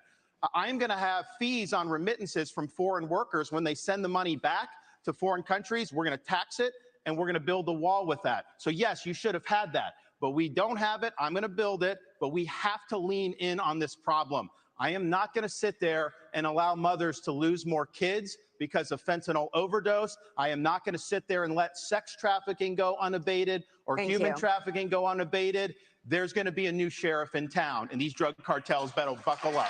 Thank you. Ambassador Haley, you have pledged to catch and deport all migrants who are here in this country illegally. But then you said in Londonderry, New Hampshire last month that you will not deport those who are working and paying taxes rather than feeding off the system. Which is it? So first of all, what I said is all of the 7 or 8 million illegals that have come under Biden's watch, absolutely have to go back. We have to stop the incentive of what's bringing them over here in the first place. Biden just gave temporary protective status to 500,000 Venezuelans. That's 500,000 Social Security cards. That's 500,000 driver's licenses. And I know from my time at the United Nations, the first thing they do is pick up the phone and said, we came over, come on over. And that's what sends more. You have to go and deport these people so they know it can't happen again. For those that have been here longer than that, we've got to start seeing who is it, how long have they been here, have they been vetted, have they paid taxes, have they been working, and figure out who else is out there. But what I know is my parents came here legally. They put in the time, they put in the price. They are offended by those that are coming illegally. We can't let them skip the line. But when you talk about fentanyl like you did before, let's look at something else. Yes, I think we should send special operations over and take out the cartels. I think we should do a remain in Mexico policy so they never step foot in U.S. soil in the first place. But look at where fentanyl came from. Let's go to the heart of the matter. It came from China. That's why we need to end all normal trade relations with China until they stop murdering Americans with fentanyl. I promise you, they need our economy. They will immediately stop that. But this is where Trump went wrong. Trump was good on trade, but that's all he was with China. Because here he allowed fentanyl to continue to come over. He continued to allow them to he would give them technology that would build up their military and hurt us. He allowed the Chinese infiltration for them to buy up farmland, to put money in our universities, and to continue to do things that were harmful for America. We now have a spy base in Cuba and police stations, and Trump didn't do anything about it. For China, though, I mean, listen, this is rich because when she was governor of South Carolina, she was the #1 ranked governor of bringing the CCP into her state. She wrote a love letter to the Chinese ambassador saying how great a friend China is. You can look at it. We put it on our website, rondesantis.com. There's also a video of her as governor standing in front of a Chinese flag with a Chinese business saying that she now works for them, talking about this Chinese company. So she's been very weak on China. Now, here's the problem. The rhetoric is different, but her donors, these Wall Street liberal donors, they make money in China. They are not going to let her be tough on China, and she will cave to the donors. She will not stand up for you. 15 seconds, Ambassador. First of all, he's mad because those Wall Street donors used to support him and now they support me. The second thing is he has a company, a Chinese company, UGAS, that he just did a rally there last year. They have given you $340,000 in campaign donations between them and their employees. They are tied to the Communist Chinese Party. Jinko Solar is another one. They went and expanded. You gave $2 million in subsidies. I banned China from buying land in the state of Florida. The Department of Homeland I ejected the Confucius Institute. Nikki Haley brought Confucius Institutes to the universities in South Carolina. That is not true. I ejected them. So I have a record of standing up and do what's right. And here's the thing. You have a record of lying. She's trying to say things like that. Even the liberal media groups that usually if I say the sky is blue, they'll fact check me and say that's wrong. They looked at her charges. They said it was totally false, that they could not find one instance of me recruiting a Chinese business coming to Florida. You know why? Because we never recruited any Chinese businesses to the state of Florida. Thank you. Thank you. Mr. Ramaswamy, over the past year, fentanyl has killed more than 75,000 Americans, 1,000 of them right here in Alabama. You have vowed to use the military to, quote, annihilate drug labs inside Mexico, something the president of Mexico said would be a hostile act. But fentanyl can easily be made anywhere, and labs that are shut down can easily and quickly be replaced. Are your tough enforcement policies offering false hope to a country racked by addiction? To the contrary, I don't think it's going to have to come to that if we deal with the actual demand side problem that we also have in this country. I mean, the easy part is talking about how we're going to use our military to secure the border. I will, and I believe that everybody else wants to do the same thing. But the harder part is dealing with the crisis of purpose and meaning, the mental health epidemic raging across this country like wildfire. And there's a reason why after the opioid crisis, you see fentanyl. And even after we get fentanyl, and we are going to be sure to make sure we do it, this one is worse for many reasons. They're illegally lacing it into pharmaceuticals, so it's more dangerous. But we're deluding ourselves. The real false promise here is thinking that we're going to have dealt with that underlying mental health epidemic in this country by just dealing with the demand side of it. But I want to get back to this issue of the root cause, because a lot of these are coming from labs in Wuhan, China, of all places, drug materials that are going to the Mexican drug cartels that they're pumping across that southern border like a modern opium war. I think it is going to take a U.S. president that's going to have a very different conversation with Xi Jinping than what Joe Biden just had in California. I will tell Xi Jinping, you will not only not buy land in this country or donate to universities in this country, U.S. businesses won't expand into the Chinese market until they're playing by the same set of rules. And the same country that's putting fentanyl into illegal pharmaceuticals in Mexico, it's no coincidence, is the exact same country that also unleashed hell on the world with the COVID-19 pandemic. We also have to hold them accountable with every financial lever that we have available. That is what it actually means to stand with a spine. And you mark my words, if we're willing to stand with the spine, China will absolutely have to fold because they're in a tougher spot than we are. And then we're back to playing by the same set of rules. Thank you, Mr. That's the answer. Ramaswamy. Thank you. Let's talk about the economy. Ambassador Haley, homeownership has always been part of the American dream, but it's increasingly out of reach for younger Americans. This year, mortgage rates reached 30-year highs. Home prices have risen $190,000 over the past decade. Is this the free market at work? Or should the federal government do something to make homes more affordable? Well, first of all, I mean, you're exactly right. My daughter just got married, and I saw how hard it was for her and her husband to buy a home. Right now, the average homeowner in America is 49 years old. You've got young people everywhere. That used to be the American dream, and now it's out of reach. But you look at what happened. You first of all look at what the Fed did. The Fed did a terrible job when they allowed all of that money to go through. You saw the Treasury bond rates go up. That affected mortgage rates, that affected automobile rates, that affected insurance rates. And so now we have a high interest rate. You've got a supply issue. Ask any builder. The supply issues have continued to be there. That's caused the rate to go up. And then you've got insurances that have gone up. And so what you have is a lot of younger people who, one, can't afford a home, but two, the banks aren't lending them any money. They've made the regulations so hard that they don't want to give loans on mortgages anymore. So what we have to do is we have to open it up. We have to, one, grow our economy so that people have more money in their pockets. We've got to look at the supply chain and make sure that we are funneling that so that builders don't have to sit there and go overseas to find things. And then we need to make sure that we really stop paying down this debt, make sure that we stop the borrowing, stop the spending. I'll veto any spending bill that doesn't take us back to pre-COVID levels, because our kids are not going to forgive us for all the spending that happened. And as much as everybody wants to talk about how Donald Trump had a good economy, $9 trillion in debt, he did just in 4 years. And we're all paying the price of that, including those mortgage prices. We're going to come back to President Trump, I promise. Governor DeSantis, the latest News Nation Decision Desk poll found that inflation tops the worries of American voters. 61% say they're very concerned, and the working class is hardest hit. Economists say this was fueled by a glut of federal spending. The Biden administration has added $6 trillion to the national debt so far, but President Trump wasn't exactly a penny pincher. His administration added $7.8 trillion. Do Republicans, including President Trump, share the blame for inflation? And what concrete steps would President DeSantis take to help Americans make ends meet? The borrowing, printing, and spending of money was both parties in Washington, D.C. That's just a fact.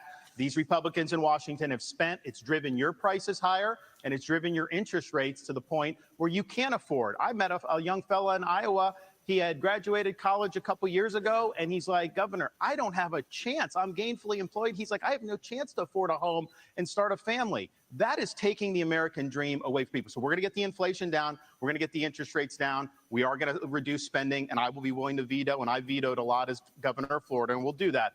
We're also going to open up all of our domestic energy for production, lower your gas prices, lower the price of fuel. That's going to help the economy. It also help jobs, and we'll do it. But, you know, another thing that's burdening young people are these student loans. Now, I don't support having a truck driver having to pay a student loan for someone that got a degree in gender studies. That is wrong. We should not have taxpayers do that. What I'm going to do, though, is I'm going to get to the root cause of the problem. These student loans are going to be backed by the universities because they need to have an incentive to produce gainful employment for people. They should not be indulging in ideological studies. They should be focusing on things that work. And we're going to take some of this money and we're going to move it to actual vocational training. In Florida, we doubled apprenticeships. We have more truck drivers. These are in-demand skills. Don't let anybody tell you that the only way you can be successful is through a 4-year brick and ivy degree. That's one way you can be. It's not the only way, and we're going to fix that problem in the United States of America. Mr. Ramaswamy, you praised cryptocurrency like Bitcoin as an opt-out from our, quote, broken financial architecture, and you oppose efforts to regulate it. The head of the largest international crypto exchange just pleaded guilty to allowing his platform to launder money for terrorists, including Hamas. You say your cryptocurrency plan will, quote, ensure economic freedom for Americans, end quote. Won't it also ensure economic freedom for fraudsters, criminals, and terrorists? Look, fraudsters, criminals, and terrorists have been defrauding people for a long time. Our regulations need to catch up with the current moment. The fact that SBF was able to do what he did at FTX shows that whatever they have as the current framework isn't working. And I think it is nothing short of embarrassing that Gary Gensler, the current leader of the SEC, in front of Congress, could not even say whether Ethereum counted as a regulated security or not. And so I think that this is just another example of the administrative state gone too far. Here's the dirty little secret in American politics today. The people who we elect to run the government are not the ones who are even actually running the government. It is the bureaucrats in those 3-letter agencies that are writing regulations that Congress never gave them the authority to write. And the good news is a U.S. president can absolutely fix that. That takes a U.S. president with a spine. So what I've said is in my administration, by the end of year 1, we will have a 75% reduction in the number of federal bureaucrats. We will shut down government agencies that should not exist. We will rescind any regulation that fails the test of West Virginia versus EPA, which is the most important Supreme Court case of our lifetime, that said if Congress didn't delegate that to an administrative agency, then it's unconstitutional. These are seismic changes. These are big changes that the next president can deliver without asking Congress for permission or for forgiveness. And I want people to understand that distinction, because people have been sold myths by politicians for a long time saying, I'm going to work with Congress to do this or that. Much of what you've heard on the stage from the other politicians fit that description. They need Congress. The things that I'm promising you, this is what the leader of the executive branch gets to do under Article 2 of the Constitution. Thank you, sir. Cut down the bureaucracy, that's how we grow our economy, and put the Federal Reserve in its place. This is part of the crypto discussion. No. 90% Mr. headcount Ramaswamy, reduction at the Fed. you're out of time. 15 seconds, A Governor. lot of promises there, What we're dude. faced, Biden wants is a central bank digital currency. They want to get rid of cash, crypto. They want to force you to do that. They'll take away your privacy. They will absolutely regulate your purchases. On day 1 as president, we take the idea of central bank digital currency and we throw it in the trash can. It'll be dead on arrival. I agree with that. Gotta get a break. I have a whole second hour to get to. It's exciting. And when we come back, we got a big subject. Huge, you might even say, Donald Trump. Stay tuned.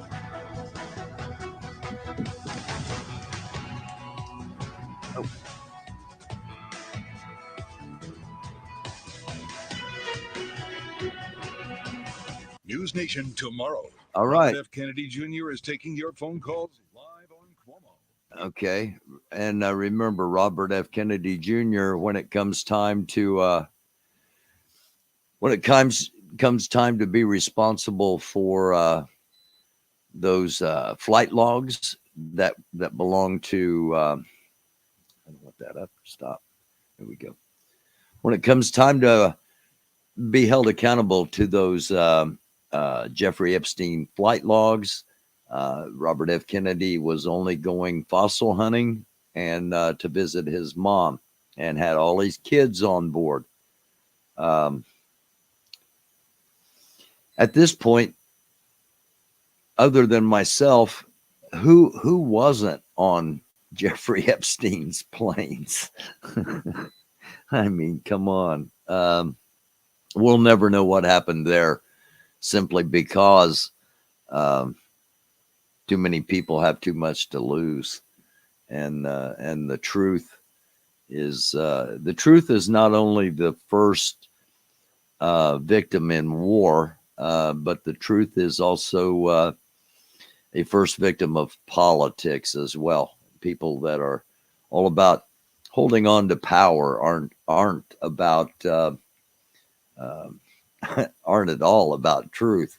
By the way, Crimea, Donetsk, and Luhansk, those are the three provinces that Russia took over in 2014 when Barack Obama was president of the United States, and after Ukraine had basically disarmed, because of the promise of the United States that if Russia were to do something, that Ukraine would not have to worry about it. Ukraine gave up their nuclear weapons. They gave up their almost 40% of their military, simply because the United States promised them they would never have to worry about Russia.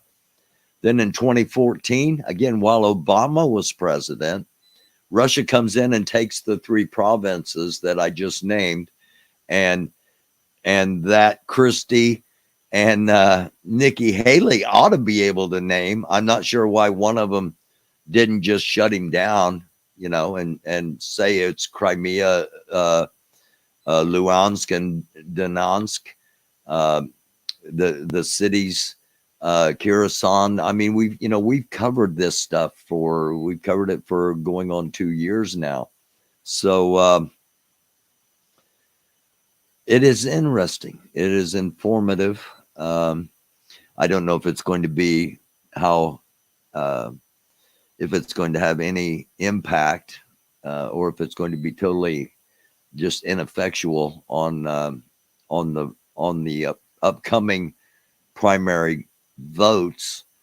It'll be interesting. It'll be interesting to see the first vote and see if Trump really has the support that is claimed. And of course, to see where the others fall.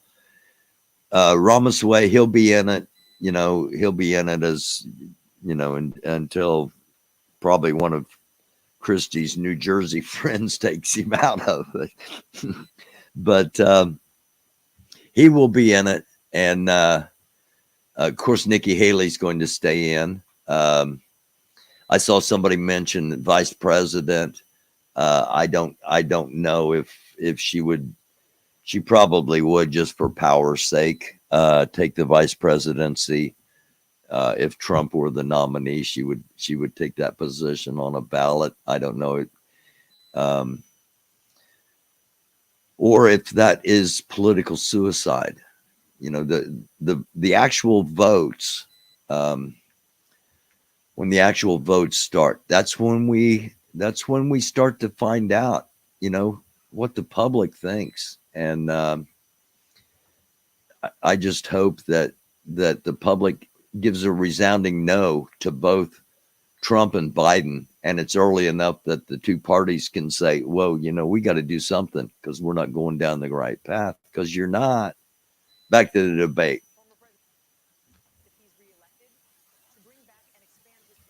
Restricting immigration from Muslim countries. Here he is in Iowa on October 16th.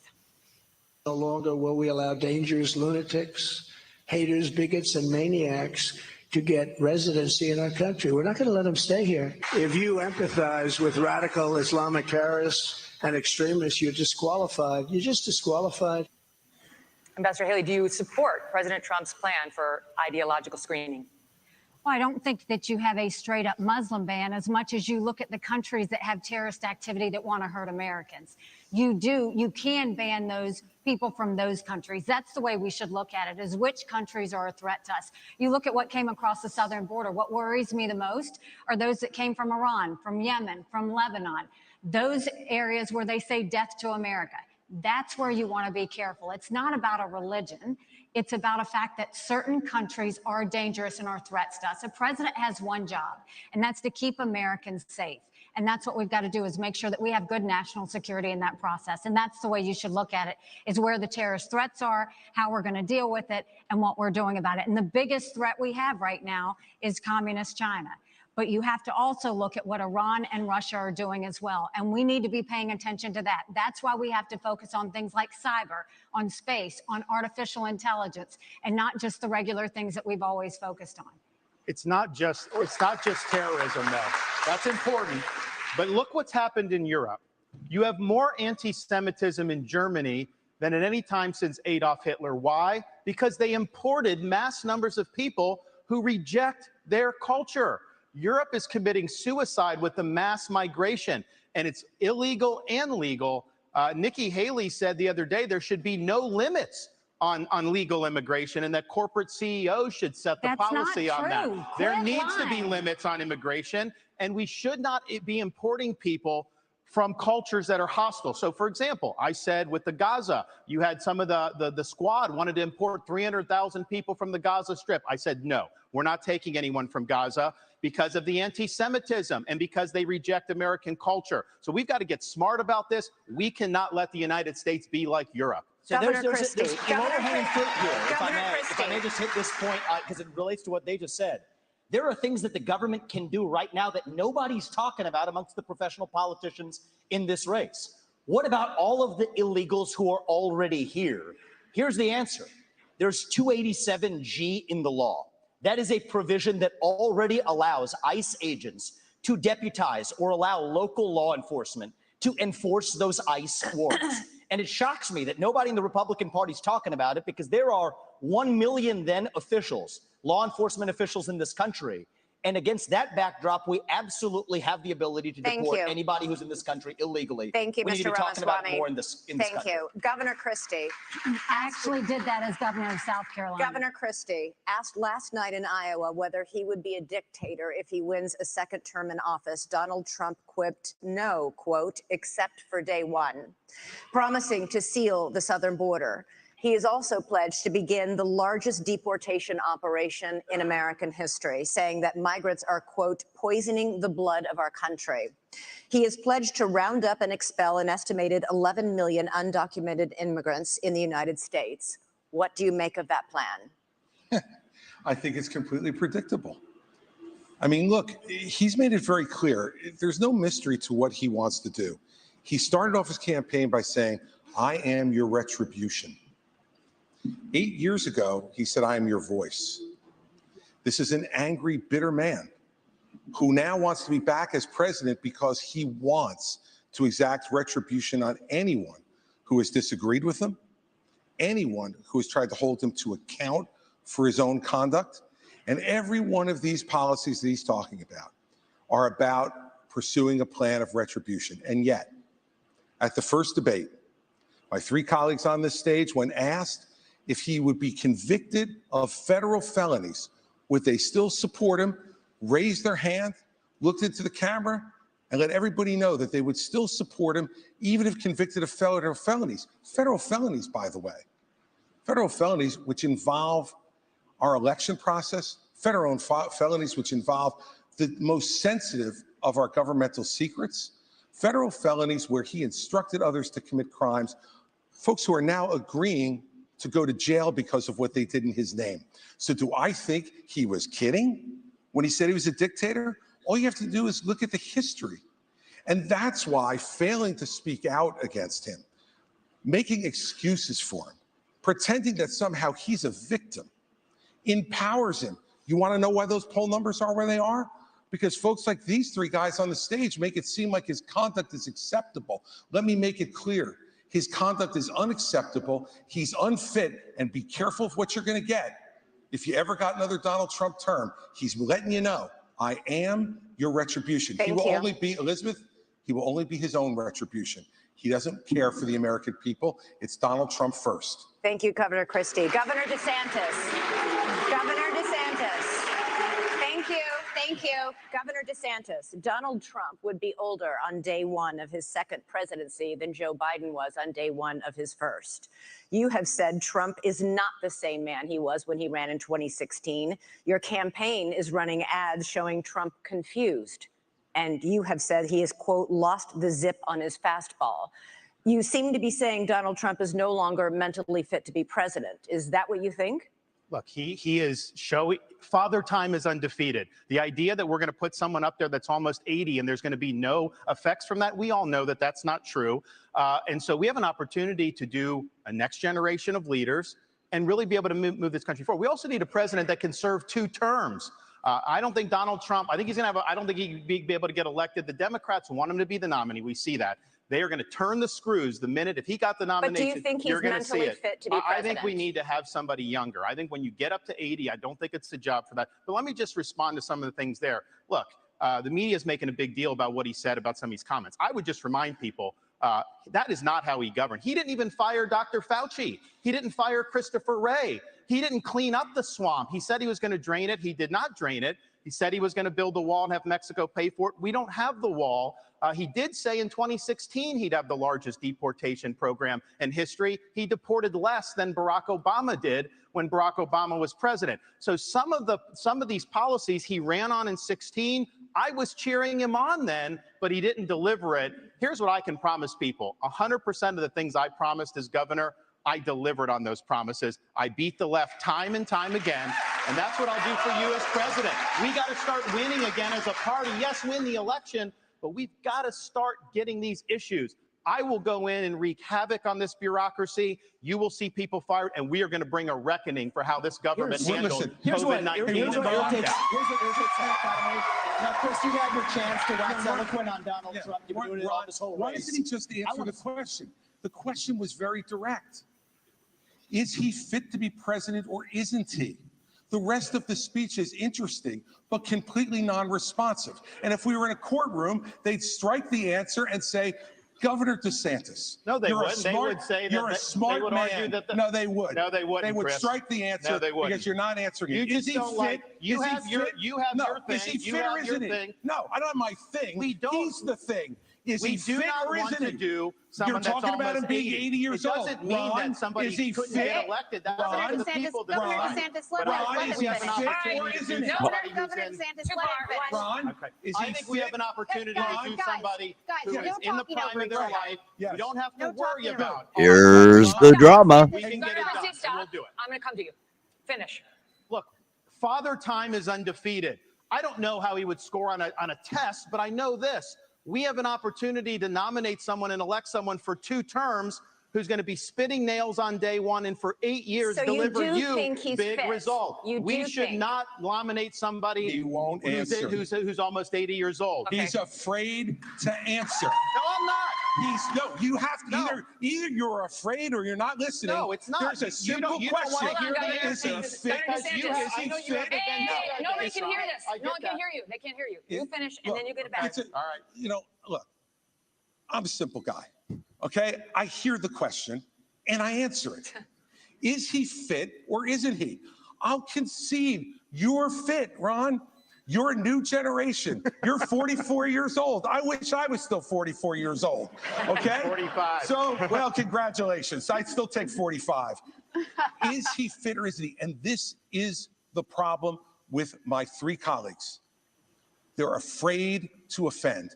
And See, let I me wanna- tell I you wanna- something. I wanna If say you're this. Chris, afraid, hold on, Mr. if Ramaswamy. you're afraid to offend Donald Trump, then what are you going to do when you sit across from President Xi, you sit across from the Ayatollah, you sit across from Great Putin? point. Great You have to point. be willing to offend with the truth. Okay. And It's answer not the about question. offending. Fit or Okay, unfit? listen. Fit or I unfit? promised Ron DeSantis a minute and not a full minute. I've got A It is, second. it is not about You can weigh in, offending. and then we're moving It's on. about pointing out, do you want to elect somebody who will be older than Biden was when he went in 2021? I don't think he's as bad as Biden was at all, but I do think that over a 4-year period, it is not a job for somebody that's pushing 80. We need somebody that's younger. We need somebody that's going to be able to go in there and clean house on Okay. day one So and here's- do it for Go 2 ahead. terms. And I'll Okay, real quick here. You'll notice that they are always either side. It's always, we are going to crush the left. We are going to destroy the left. We're going to kill the left. Or, we need to annihilate the right. We need to okay. A lot of us aren't on the left or on the right. The majority of the country, the voting majority of the country's in the middle. And while all this drama and theater is great, we're looking for who's really going to freaking lead us, the people in the middle. All right. We don't want your extremes. We don't want either one of your extremes. We're going to reject them all. Somebody start listening to those of us in the middle. That's all I got to say at this time. Thank you for listening. Here's Vivek Ramaswamy. His involvement in 9/11, that the Great Replacement theory is not some grand right-wing conspiracy theory, but a basic statement of the Democratic Party's platform, that the 2020 election was indeed stolen by big tech, that the 2016 election, the one that Trump won for sure, was also one that was stolen from him by the national security establishment that actually put up the Trump-Russia collusion hoax that they knew was false. There's a reason why I'm the only person on the stage who can say these things. That's what it's going to take, not people who are licking his boots one time and now Monday morning quarterbacking and criticizing him when it's convenient. Governor Christie. You do not favor a ban on trans medical treatments for minors, saying it's a parental rights issue. The surgeries done on minors involve cutting off body parts at a time when these kids cannot even legally smoke a cigarette. Kids who go from puberty blockers to cross-sex hormones are at a much greater likelihood of winding up sterile. How is it that you think a parent should be able to okay these surgeries, never mind the sterilization of a child? And aren't you way too out of step on this issue to be the Republican nominee? No, I'm not. Because Republicans believe in less government, not more, in less involvement with government, not more in government involvement in people's lives. And you know what, Megan? I trust parents. And we're out there saying that we should empower parents in education. We should empower parents to make more decisions about where their kids go to school. I agree. We should empower parents to be teaching the values that they believe in their homes without the government telling them what those values should be. And yet we want to take other parental rights away. I'm sorry. As a father of 4, I believe there is no one who loves my children more than me. There's no one who loves my children more than my wife. There's no one who cares more about their success and health in life than we do. Not some government bureaucrat, not some, you look at these jokers down in Congress. It takes them 3 weeks to pick a speaker. And up until 2 days ago, they couldn't promote somebody in the military in the United States Senate who earned their new rank. And we're going to put my children's health and my decisions in their hands for them to make those decisions, for Joe Biden to make those decisions, for me and for my wife. Let me just say this. This is not something I favor. I think it's a very, very dangerous thing to do. But that's my opinion as a parent, Megan. And I get to make the decisions about my children, not anybody else. And every parent out there who's watching tonight, you start to turn over just a little bit of this authority, the authority they're going to take from you next, you're not going to like. I'll stand up for parents each and every time. So there are laws banning smoking or drinking by a certain age. Let me tell you something. I have a follow-up question for him, and you guys are going to get to weigh in. Okay? Here's my follow-up question. You talk about parental rights. Let's talk about them.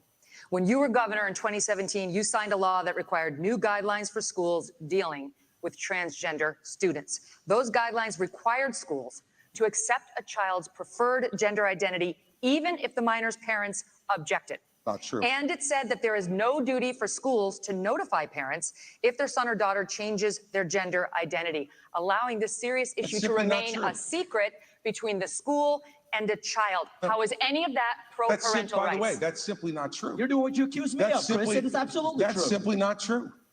That's simply not true. That law was put into effect in 2018 and regulated in 2018 after I was out of office, Megan. No, we did not, Megan. We did not issue those guidelines, and you're wrong about that. Simply wrong. I have stood up each and every time. So I think if this is one issue that's disqualifying, it's this one. I stood up every single time for parents to be able to make the decisions for their minor children. But parents, every single time, parents should make those decisions. And by the way, you know what? Every once in a while, parents are going to make decisions that we disagree with. But the minute you start to take those rights away from parents, you don't know that slippery slope, what rights are going to be taken away next, and what's going to be focused on. As a parent, you do not have the right to abuse your kids. This is cutting off their genitals. This is mutilating these minors. These are irreversible procedures. And this is something that other countries in Europe, like Sweden, once they started doing it, they saw it did incalculable damage. They've shut it down.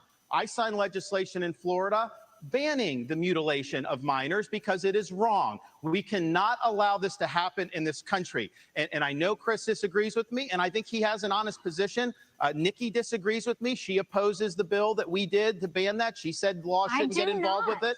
You said the law shouldn't get involved with it. She also, though, I think, and this flows from what she did as governor of South Carolina, they had a bill to try to say that men shouldn't go into girls' bathrooms. And she killed that bill, and she bragged that she killed that bill. Even to this day, she bragged that. I don't think men should be going into little girls' bathrooms. I think it's wrong, and I think we have every right to protect them from that. I am going to come to you. I promise in seconds. Go quickly. I think the North Star here is transgenderism is a mental health disorder. We don't let you smoke a cigarette by the age of 18. We don't let you have an addictive drink of alcohol by the age of 21. And I just challenge Ron DeSantis to go one step further and support what I think is clearly within the authority to do using federal funds, just like Reagan did in '84 for the Highway Act that said the minimum drinking age needs to be 21.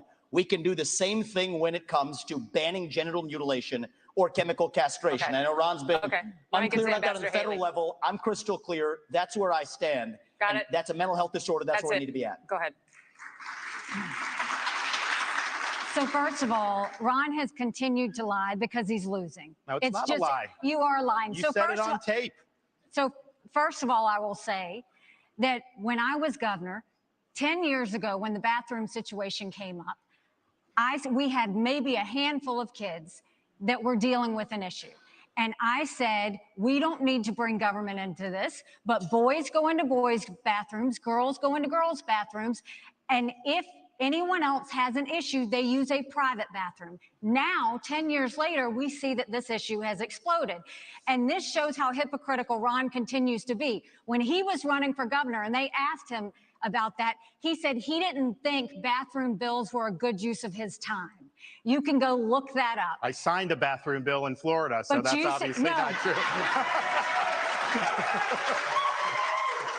So the idea that you would say that I was signed against it, you that. didn't. You killed it, I signed it. I We stood up didn't- for little girls, you didn't do it. And there was this going on. I was actually just in South Carolina. Some of the legislators told me at the time there were boys going into the girls. That's the There whole were reason not. why they No, did no, it. no, no, no. And so they say when she does that explanation that that doesn't hold water. And this is the upstate of South Carolina. Ron. I signed the bill. I Do protected you the know girls. South Carolinians? She did not do, you it. know I South know that. Carolinians? Because no. You are not going to talk about my state like that, because I will tell you for a fact, South Carolinians never allowed that to happen, and we did not have that issue at the time. What I have always said is boys go into a boys' bathroom, girls go into a girls' bathroom. But hold on one second. I also say that biological boys shouldn't be playing in girls' sports, and I will do everything I can to stop that because it's the women's issue of our time. And I signed legislation to protect women's sports. I actually get this stuff done.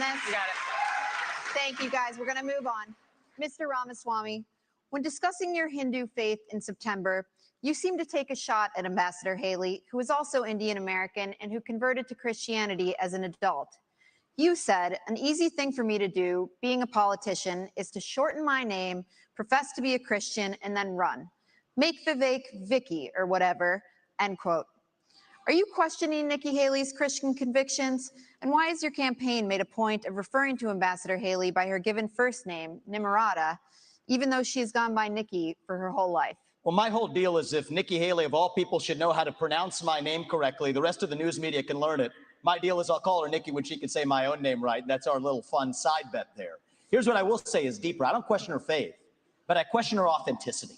And I think that's deeper here. We were just talking about the trans issue. This is a symptom of a deeper cancer in American life, identity politics. This new religion that says your race, your gender, and your sexuality are your identity. It is anti-American. It is meritocratic. It's anti-meritocratic, and it is dividing this country to a breaking point. And I've spoken about this to the left. My books are all about this. I've preached this to the left, but it's even worse when Republicans try to play the same game. We're talking about that trans issue. And Nikki Haley's campaign launch video sounded like a woke Dylan Mulvaney Bud Light ad talking about how she would kick in heels. At the first debate, she said that only a woman can get this job done. That's what she said. After the third debate, when I criticized Ronna McDaniel after 5 failed years of leadership of this party and criticized Nikki for her corrupt foreign dealings as a military contractor, she said that I have a woman problem. Nikki, I don't have a woman problem. You have a corruption problem. And I think that that's what people need to know. Nikki is corrupt. This is a woman who will send your kids to die so she can buy a bigger house. This is the problem. Using identity politics more effectively than Kamala Harris is a form of intellectual fraud. And it actually needs to end. There's our donor puppet masters wielding their puppet right up here tonight. This is how this game is played. The puppet masters put up their puppet, and I reject the use of identity politics in this party. Remember, I said the guy's the troll. Tired of the double standards. The people of this country are too. Having 2 X chromosomes does not immunize you from criticism. Thank you, sir. Thank you. Governor Haley, would you like to respond? No, it's not worth my time to respond to him. You have been using identity politics at every step. She knows it's true, and that's why she's actually hiding from it. Sir, we're not going to give you a response to the question that was to you. Okay, we got to move on to this. Now, by arrangement with the Republican National Committee, we've got 2 questions for you about the Justice Department and our election system. Here's Tom Fitton with Judicial Watch. Governor Christie, this one's for you. President Trump and many of his supporters claim federal law enforcement agencies have abused his civil rights for the last 8 years by, among other things, spying on him and now prosecuting him while having treated Hillary Clinton and Joe Biden with kid gloves. A recent Gallup poll shows that Americans think more highly of the U.S. Postal Service than they do the FBI or Justice Department. What would you do as president to restore the faith of the American people in these agencies? Remember, whataboutism? Well, first off, I'm the only person on this stage who's actually done a job in the Department of Justice. I was the U.S. Attorney in New Jersey, in the 5th largest office in this country, appointed by President Bush on September 10th, 2001. And it was an extraordinary time in this country to be on the front lines of fighting the greatest attack against our country since Pearl Harbor. And I'm proud of the 7 years I spent in the Justice Department. And one of the reasons I am is because I had an Attorney General when I came in named John Ashcroft. And John Ashcroft stood up and told each and every one of us our job was to do one thing, to make sure justice was done every day, regardless of partisanship, regardless of gender or race or any other consideration. And that's what we did for 7 years. And at a time when our country was at its greatest moment of danger in the last 40 years, we did exactly that. And there was not another domestic terrorist attack on this soil. So what I would do as president, having had that experience, and the only one who's had that experience, is to pick an attorney general who will absolutely do the same thing that John Ashcroft did, to pick U.S. attorneys who will only care about making sure that justice is done without regard to any other consideration but the facts that are presented and whether someone is guilty beyond a reasonable doubt and the government can prove it. We have had attorneys general like Eric Holder and Loretta Lynch and Jeff Sessions, and now our current attorney general, who have not met that standard. And the only way you restore people's faith in the justice system is to put someone like that in charge of the Justice Department, and then as president, to get the hell out of the way on anything that involves criminal investigations. If a president's involved,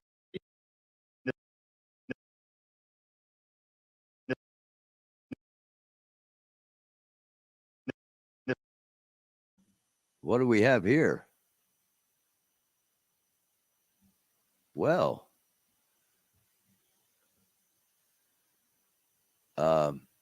it seems that they have gone mail black. balloting and There we no go. ballot harvesting. We're back. We even have an agency that prosecutes people for violating election laws. The result of that in both 2020 and 2022, we counted millions and millions of votes on election night, produced the results. It was transparent and everybody was happy. That is not happening throughout this country. But let me tell you this as the nominee. I think it's important. Not every state's where we need it to be. There is ballot harvesting in places like Nevada, all these places. I am not going to fight with one hand tied behind my back. I'm going to have organizations in all the swing states. If they're harvesting, we're harvesting. If they're Zuckerbucks, we're Zuckerbucks. We are going to exploit whatever the rules are. I favor changing the rules to be like Florida and some of the other states that have done a good job. But until then, we have to do that. And then just on the Justice Department and FBI.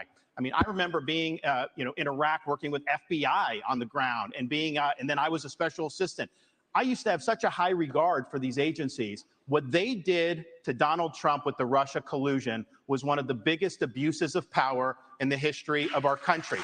These agencies need to be cleaned out. With me, you'll have a new FBI director on day one. We're going to clear out the DOJ, the IRS, all these places. Buckle your seatbelts. There's going to be a new sheriff in town. Thank you. All right, we got to do a quick break. We're going to come back in 1 minute. China up next.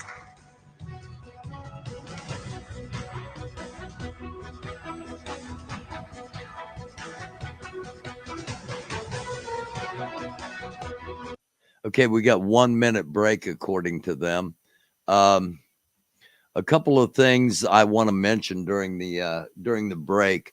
DeSantis keeps talking about his time in overseas, his time in the war. He was and I'm not discounting this.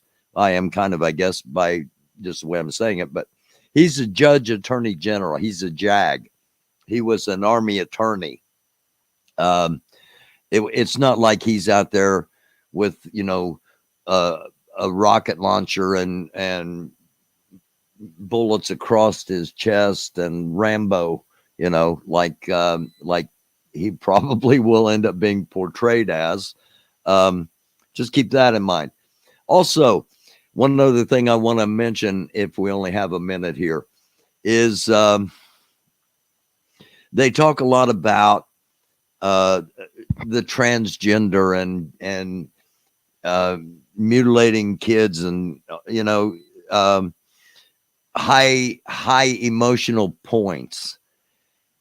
In reality, ask yourself as a voter, does that impact me? And if it doesn't, then you got to say, why are they distracting with all this critical time when not once have they mentioned BRICS? BRICS is Brazil, Russia, India, China, South America, Iran, the United Arab Emirates joining BRICS at the end of this year. They become a member in January of 2024. Why aren't they mentioning United Arab Emirates going off of the dollar, which will be followed by 23 other countries, including the countries I just named? There are some real serious things coming our way. And not only are they not discussing them, they're not even bringing them up because they're distracting with other things. And one other thing I just want to point out, and I'm not, we're not necessarily for or against things on here. We just give you things to think about. Think about how hard they were lobbying for parents to be able to make the choices for their kids, but yet they don't trust women to make choices for their own bodies. Does anybody see an imbalance there? I don't know. Again, I'm just pointing out some things I'm observing through this debate. And this is obviously tailored for the diehard Republicans who are going to be voting in the primary. This isn't for those of us in the middle who might be going to vote in the primaries. And yet that's not how politics works. They're talking about harvesting votes. They're talking about being present in voting places. That's not how elections work. We are heading in a very dangerous slope because a lot of America is uninformed. They don't know what the Constitution says, let alone what power it gives us. They don't know who to trust unless it's their favorite particular news show or particular politician. When they started talking decades ago about the dumbing down of America, we've got do better, America, do better. We can, we should, and we must. And it's not happening at the moment. Doesn't mean it can't. It's not too late, but we really got to quote one of my favorite song lyrics, we got to change the road we're on. And we're back to the debate. Talk about our college campuses. Starting with you, Ambassador Haley. House Republicans yesterday hauled elite university presidents up to Capitol Hill to answer for the displays of anti-Semitism on college campuses. These leaders, including the president of Harvard, were asked whether calling for the genocide of the Jews would violate school policies against harassment and intimidation. All of them said it would depend on the context, including whether that speech veers into conduct. How do you think these schools and the rest of society should balance the imperative of free speech against the need to prevent radical activists from harassing and intimidating others? It was disgusting to see what happened. You know, if this had been the KKK that was doing protests on those campuses, every one of those college presidents would have been up in arms. This is just as bad. The idea that they would go and allow that kind of pro-Hamas protest or agree with the genocide of Jews and try and say that they needed context on that, there is no context to that. This is what we need to do to deal with it. First of all, we have got to get foreign money out of our universities. You've got Arab money, you've got Chinese money, you've got others. We need to go to every university and say, you either take foreign money or you take American money, but the days of taking both are over. The second thing we need to do is Biden made a mistake not including anti-Zionism in the definition of anti-Semitism. If you don't think that Israel has a right to exist, that is anti-Semitic. We will change the definition so that every government, every school has to acknowledge the definition for what it is. The third thing is we really do need to ban TikTok once and for all. And let me tell you why. For every 30 minutes that someone watches TikTok every day, they become 17% more anti-Semitic, more pro-Hamas based on doing that. We now know that 50% of adults 18 to 25 think that Hamas was warranted in what they did with Israel. That's a problem. When campuses also don't go and protect when they have these rallies and you've got students that are scared, we need to go to these universities and say, if you're not going to protect these students, if you're not going to acknowledge anti-Semitism, we'll take your tax exempt status away. That'll fix it and that'll take care of it for good. Staying with you, Ambassador Haley. On October 6th, the Israeli government thought it had a clear-eyed view of the threat from Hamas. In fact, according to the New York Times, it even had Hamas's attack plan and dismissed it as an aspiration. The Israelis were wrong. In our country, the FBI director told the Senate panel just yesterday that he sees, quote, blinking red lights everywhere, and that the threat level has, quote, gone to a whole nother level since October 7th. Which of the threats facing our country do you worry could blindside us? What worries me and what keeps me up at night is what happens between now and Election Day while Joe Biden's in office. That's what worries me more than anything else.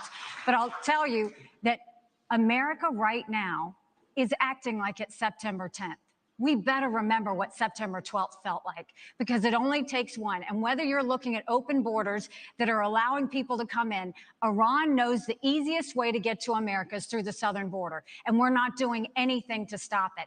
We've got to get the foreign infiltration out of our country, whether it's in our schools, whether it's on our social media, whether it's we need to stop all foreign lobbying that's happening to members of Congress.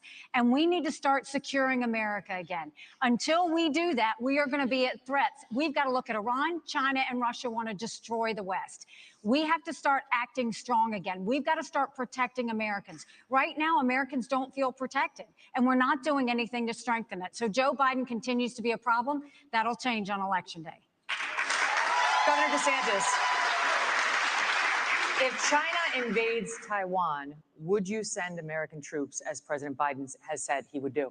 We will be able to deter that from happening. I think that's the important thing. We need a strategy of denial so that we're deterring Xi's ambitions. What if it doesn't work? It's going to work. Taiwan's an ally. We have longstanding American policy, and you know how that's done, and we will follow that.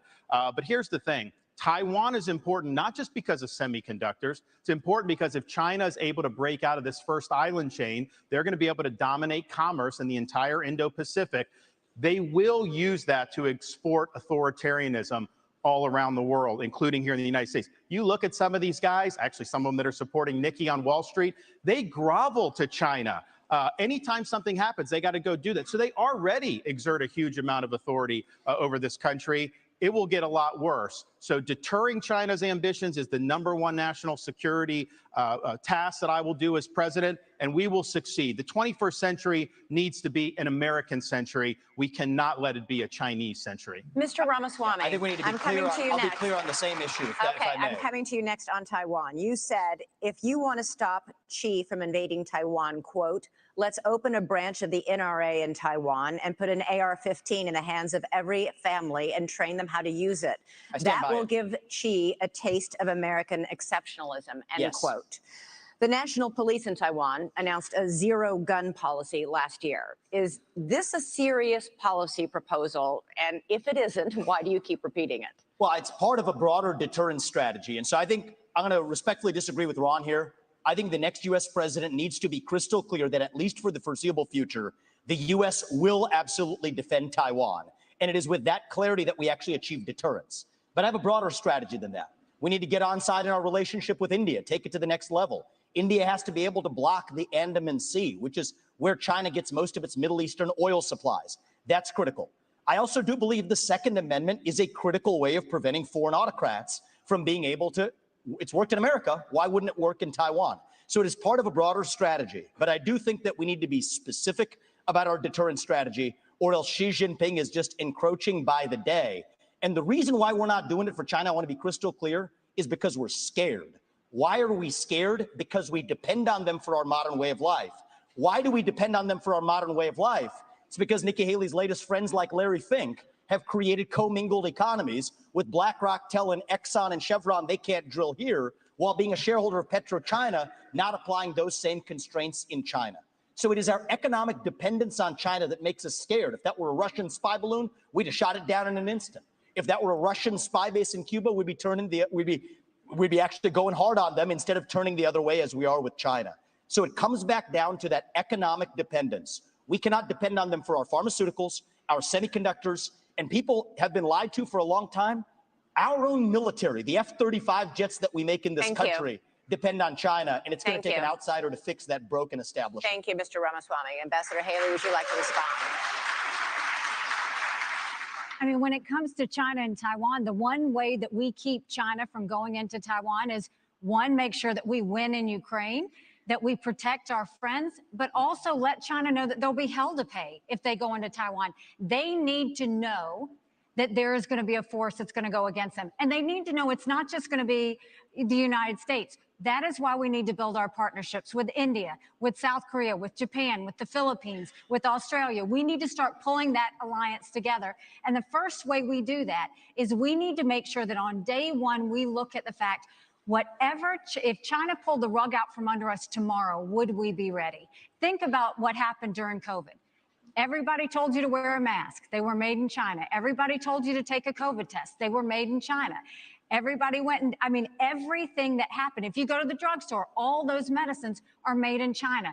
We have to make sure that we are not relying on China for anything related to our national security, which means let's start focusing on doing deals with our friends now. Thank you, Ambassador. Governor Christie, I'd like you to weigh in on that. And do you think arming every family in Taiwan with an AR-15? We need to know who our friends are as well. I don't think we have constitutional authority over Taiwan to give them a Second Amendment. I think they can only do that for themselves. But look, I want to be really clear. Once again, I want to play the role of actually answering your question, which is if China went after Taiwan, you're absolutely right. I would, as president, have us go militarily and defend them. Secondly, I'm not afraid, based upon those economic relationships, to do that, because these economic relationships mean nothing, nothing. If what's going to happen is that China is going to come and act in that region of the world however they see fit. It's not right. And I'll say this about what I heard from Nikki earlier. She said that Donald Trump was good on trade. He wasn't.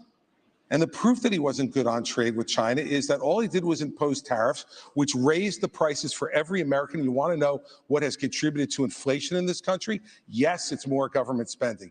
Yes, it's the fact that we're printing too much money. Absolutely. But it is also the increase in prices that were driven by Donald Trump's tariffs. And one last thing, you can't say he was good on trade because he didn't change one Chinese policy in the process. He failed on it. Thank you, Governor Christie. Governor DeSantis, switching subjects here. For 15 years, Republicans have been burned by politicians' promises to repeal Obamacare. Trump repeatedly promised to replace it with, quote, something terrific, but failed to propose anything. You're now promising something better, but Florida has more uninsured people than almost any other state. Why should Americans trust you more than any other Republicans who've disappointed them on this issue?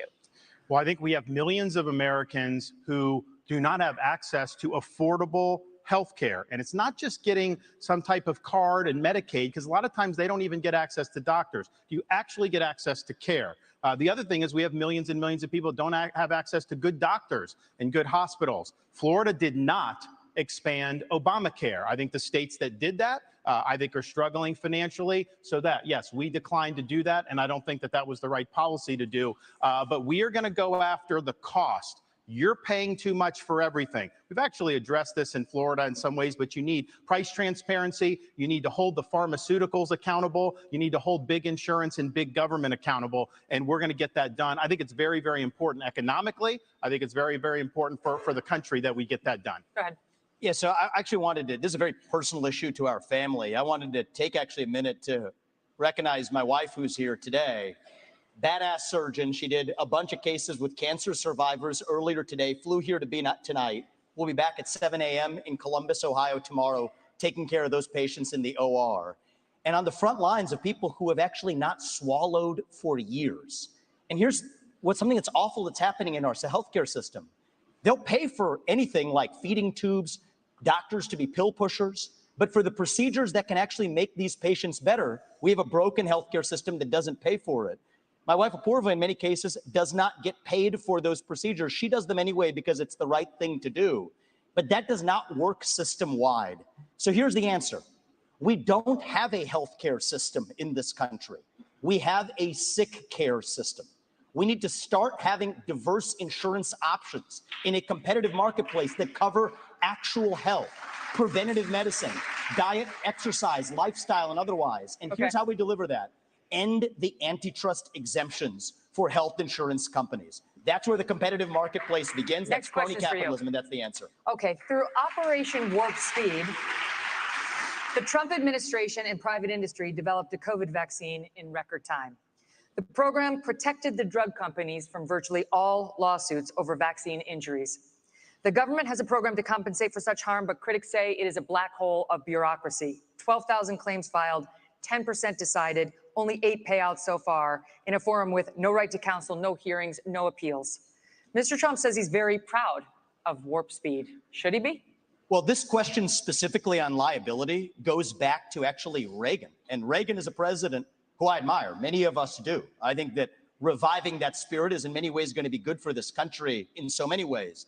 But one of the areas where he erred was this special form of lobbying to say that one kind of manufacturer, a vaccine manufacturer, cannot be sued for their product liability. So I have pledged, it is part of my legislative agenda, we will repeal that, just like we will repeal every other form of crony capitalism. People who have been harmed by those vaccines deserve accountability. They cannot be forgotten Americans. And I think one of the top lessons we learned from that COVID pandemic is that free speech in this country is most important in those alleged times of emergency. If we had been allowed to openly debate the merits of those vaccines, they would have been never mandated in the way that they were.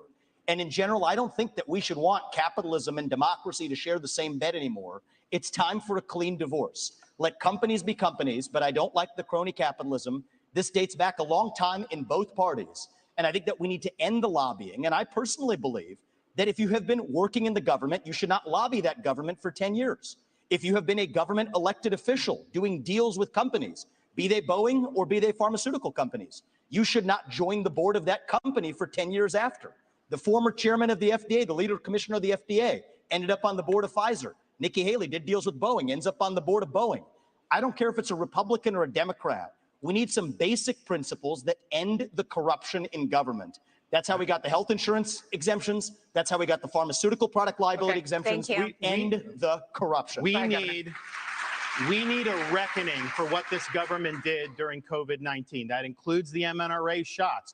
They put it out. It was experimental. People wanted it. Then the government started trying to mandate it, to say you don't have a right to put food on your table if you don't take an mNRA shot that was under emergency use. They tried to take nurses away. Now in Florida, we blocked that. We provided protections for everybody so that they wouldn't lose their job. You also have the FDA approving an mNRA shot for 6-month-old babies. There was no data to support that. They're doing it because big pharma will make money. So I'm going to go in there, CDC, NIH, FDA. We're going to clean house. There's going to be a reckoning because right now nobody's been held accountable for any of the damage.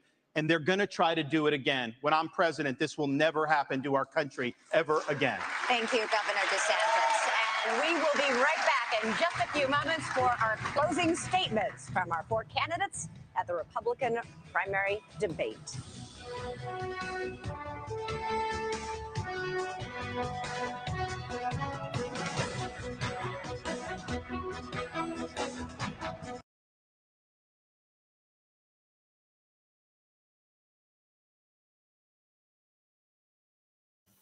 Sorry about that. I didn't turn my mic back on. They're going to come back with closing statements here in just a few moments. So unless they're playing commercials, if they're just okay, we will come back to them in just a couple of moments as well. And again, I say hello to everybody. Thank you for clicking on. Thank you for being here. And we'll be on for a few minutes after it's over. Some post-debate thoughts and take your thoughts in the chat. Speaking of which, I'm over here at the moment. So Tom 34B, not a U.S. citizen, but I wonder how you feel about your government paying the bills for health insurance in Ukraine, but not for your own citizens. I'll let the chat answer that. Tom. You say that the government isn't paying for our own citizens. In fact, the government pays for a lot of citizens in the country, not every citizen. As far as it going to Ukraine,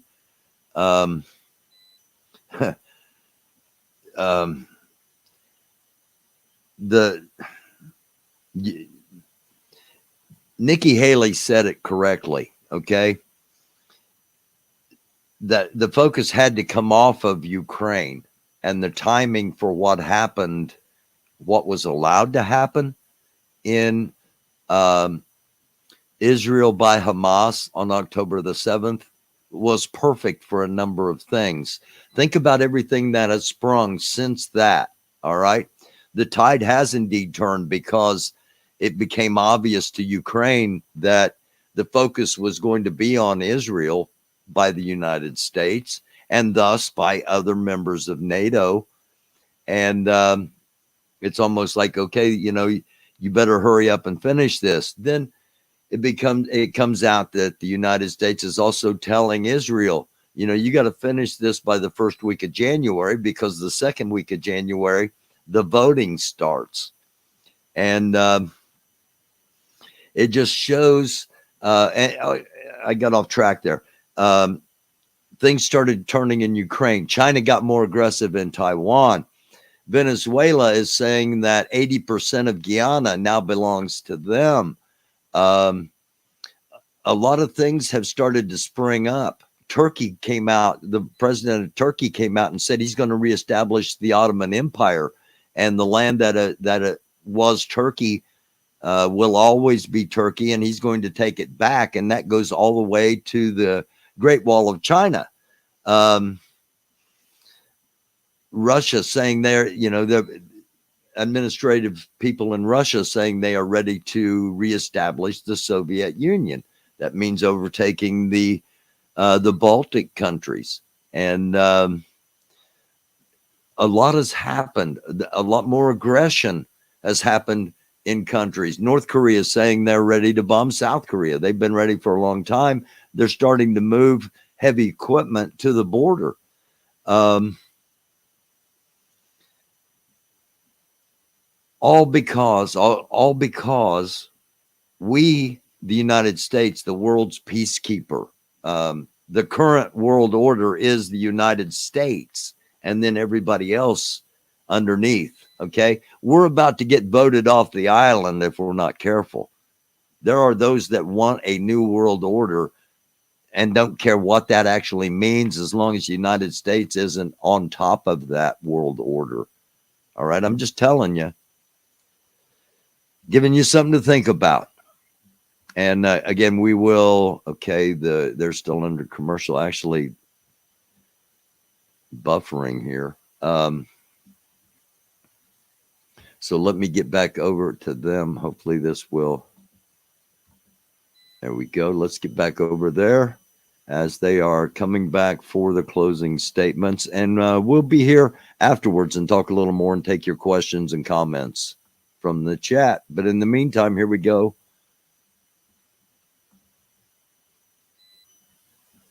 Last one. Governor Christie, we're going to start with you. Which former president would you draw inspiration from for your own presidency, and why? I would draw inspiration from Ronald Reagan. In the last year, I've spent a lot of time writing a book about President Reagan that's going to be called What Would Reagan Do? That book's going to come out early in 2024. And what I learned more than anything else was that Ronald Reagan was a slave to the truth. Ronald Reagan stood up for the truth, whether it was popular or unpopular at the moment.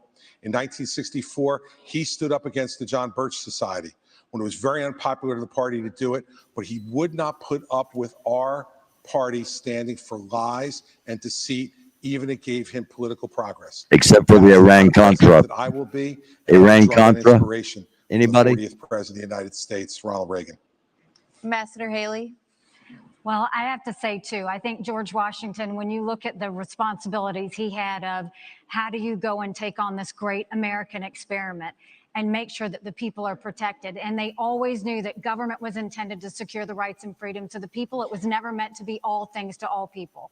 And then you look at Abraham Lincoln and you look at the challenges and you look at the division that happened in our country and the ability to lead in spite of the loud noises and say, what will bring out the best in people to get us to go forward is always something that's important. And I think we need that now more than ever.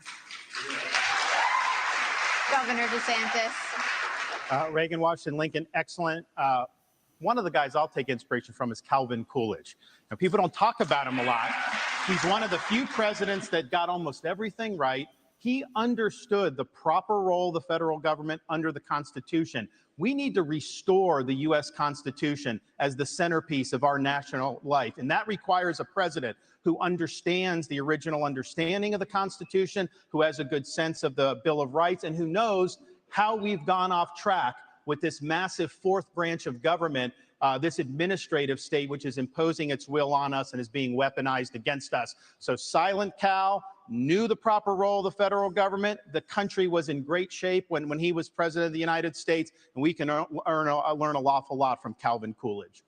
Over to you, Mr. Ramaswamy, to conclude our history lesson. Sure. Well, I will say Ron picked a president who was born on July 4th. I'll pick one who died on July 4th. It's Thomas Jefferson. He was 33 years old when he wrote the Declaration of Independence. And you all are sitting on a swivel chair today. He invented the swivel chair while he was at it, while writing that Declaration of Independence. That's that founding spirit that we miss, that we're the pioneers, we're the explorers, the guy who sent them out on the Lewis and Clark expeditions. And I think a lot about what would Thomas Jefferson say to today's Republican Party. And I think one thing he'd remind us of, we haven't talked about it as much tonight, but I think it is one of the interesting ideological discussions we're having in our party is freedom of speech. You get to express your mind freely, no matter how heinous the opinion. Thomas Jefferson understood that. All right, He's an inspiration thank you, for sir. me. Thank you, Mr. Ramaswamy. And believe it or not, it's time for closing statements. Governor Christie, would you like to begin? Sure, thank you. I want you all to kind of picture in your minds Election Day. You'll all be heading to the polls to vote. And that's something that Donald Trump will not be able to do because he will be convicted of felonies before then and his right to vote will be taken away. You know, look, here's the bottom line. You can boo about it all you like and continue to deny reality. But if we deny reality as a party, we're going to have 4 more years of Joe Biden. When my colleagues here raised their hands and said they would support him, even if he was a convicted felon, the bigger problem with it is they were confirming the lies he's told to the American people. If you're too timid to take on Trump, believe me, others will see that timidity. Xi, Putin, and the Ayatollah, the border crossers on the southern border, and the criminals in our streets. They'll sense that timidity, and they'll take advantage of that failure of leadership.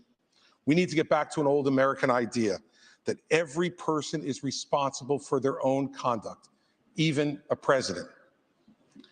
I'll be the kind of president who has the humility that knows that you work for the people.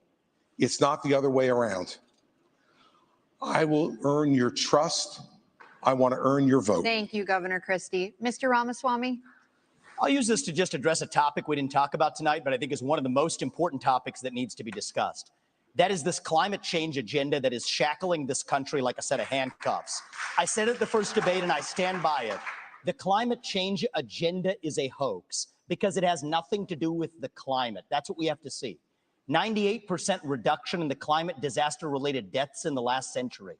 8 times as many people are going to die of cold temperatures this year than warm ones. Yet against that backdrop, there's an issue coming up in Iowa. It's core to Iowa farmers. I met Kim Junker, Kathy Stockdale, and other farmers who are about to have a carbon capture pipeline built across their land using eminent domain to do it.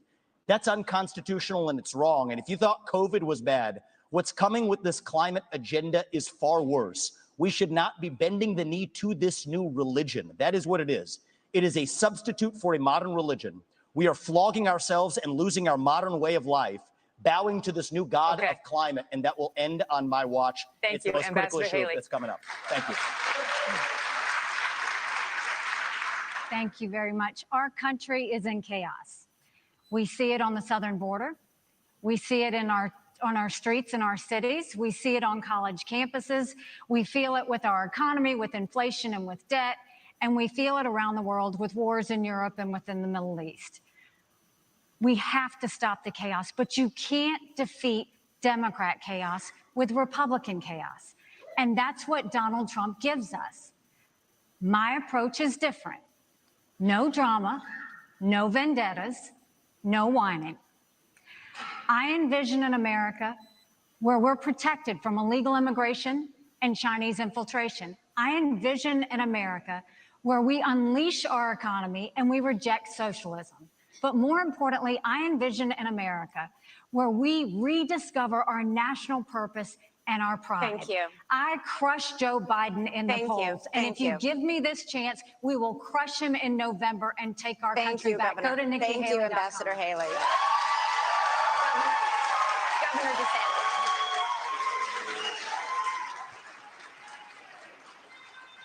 We are in jeopardy of being the first generation of Americans to leave to our kids and grandkids in America less prosperous and less free than the one we inherited. I refuse to sit idly by and let that happen. But we got to have people that are going to be willing to fight the people that are doing this to us. You can't be these establishment Republicans that just cave at the first sign of opposition. I'll fight for you. We also need to win again as a party. Yes, win the election, which we've struggled to do, but also win on these big issues. And nobody has defeated these people more than what I have done in the state of Florida on issue after issue. We have won, and we have won big, and that's what we'll do for you. We also need leadership. Leadership is not about doing what's easy. It's about being willing to set out that vision, knowing they're going to shoot arrows at you. They're going to come at you. I will fight the good fight. I will keep the faith, and I will finish the race. Thank you, and God bless you. Thank you, all of you. Thanks to all of you. Thanks for watching. Thank you, guys.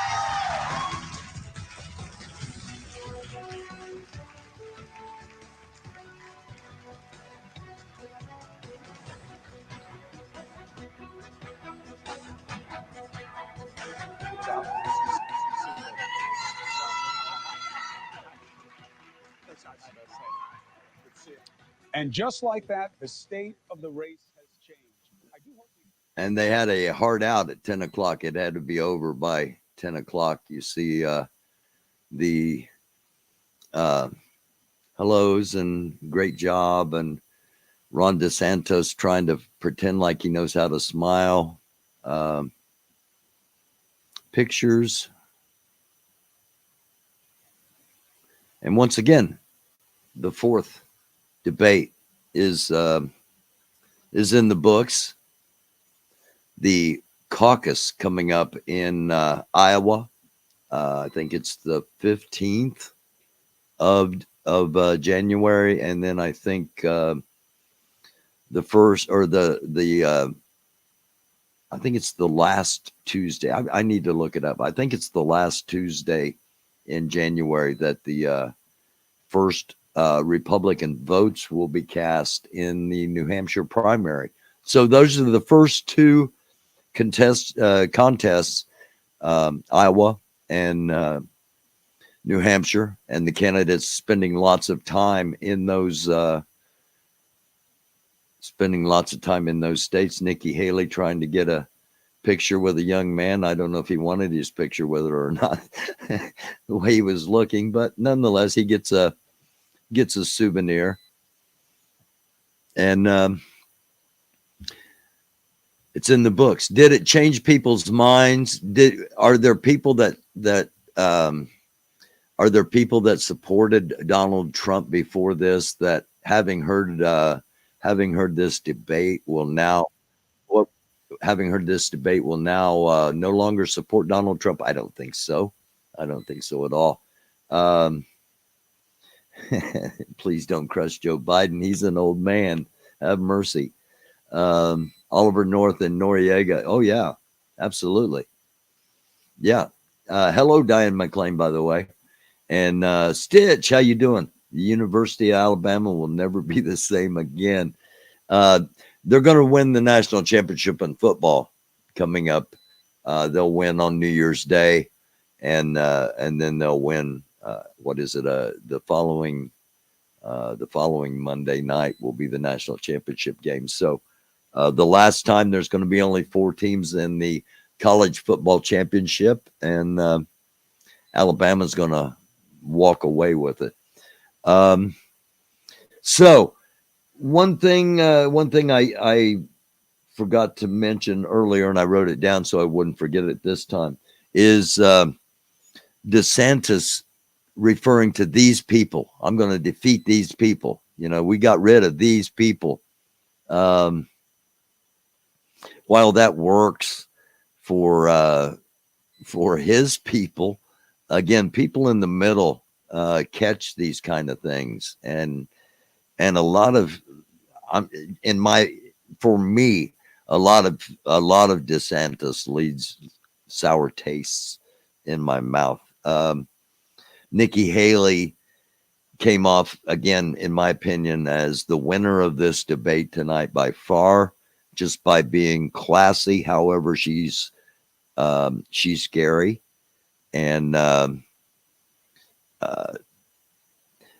Ramaswamy, despite the way the attacking mode he was in, had a couple of points that people are either going to have to overlook or defend when it comes to her, if she happens to be the nominee. Again, Chris Christie, this was his last stand, and he went for it and portrayed himself as the hero of the party, the only one that will say the truth about Trump. He might have pushed some of his fellow candidates tonight to come out on a limb a little farther than they have in the past in their they've sworn to support him if he's the nominee. So either he kind of put them in a position where they're going to be viewed as hypocrites one way or the other. So that's that part of it. Again, a lot of time talking about things that aren't going to be huge election issues to a lot of people. They're just not. I'm not saying they're not important. I'm not saying they shouldn't be discussed. I'm not saying anything one side or the other. I'm just saying that when it comes to the actual percentage of people that some of the things they were talking about actually impacts, actually affects, it's an incredibly small number of people. Doesn't mean it doesn't need to be talked about, but using it as an emotional fear-mongering technique shouldn't be happening either. Okay. So all of that being said, again, thank you for being here. Let me run back through real quick. If you did not see it, take a chance and spend a couple of minutes and look at last night's episode. It was called One Race, the Human Race, and Other Important Topics. It's only 40 minutes long. And the night before that, Chris and I were on with the Smart People Show, and there was just too much to list to talk about. This one's worth a view as well. We will be on Friday night at 9:00 as of right now for the World Sit Rep. Chris will join us at 9:00. And tonight we talked about a lot of different things, including groups of mostly Chinese men crossing illegally into the United States at the border in California. In the episode last night, we showed a segment where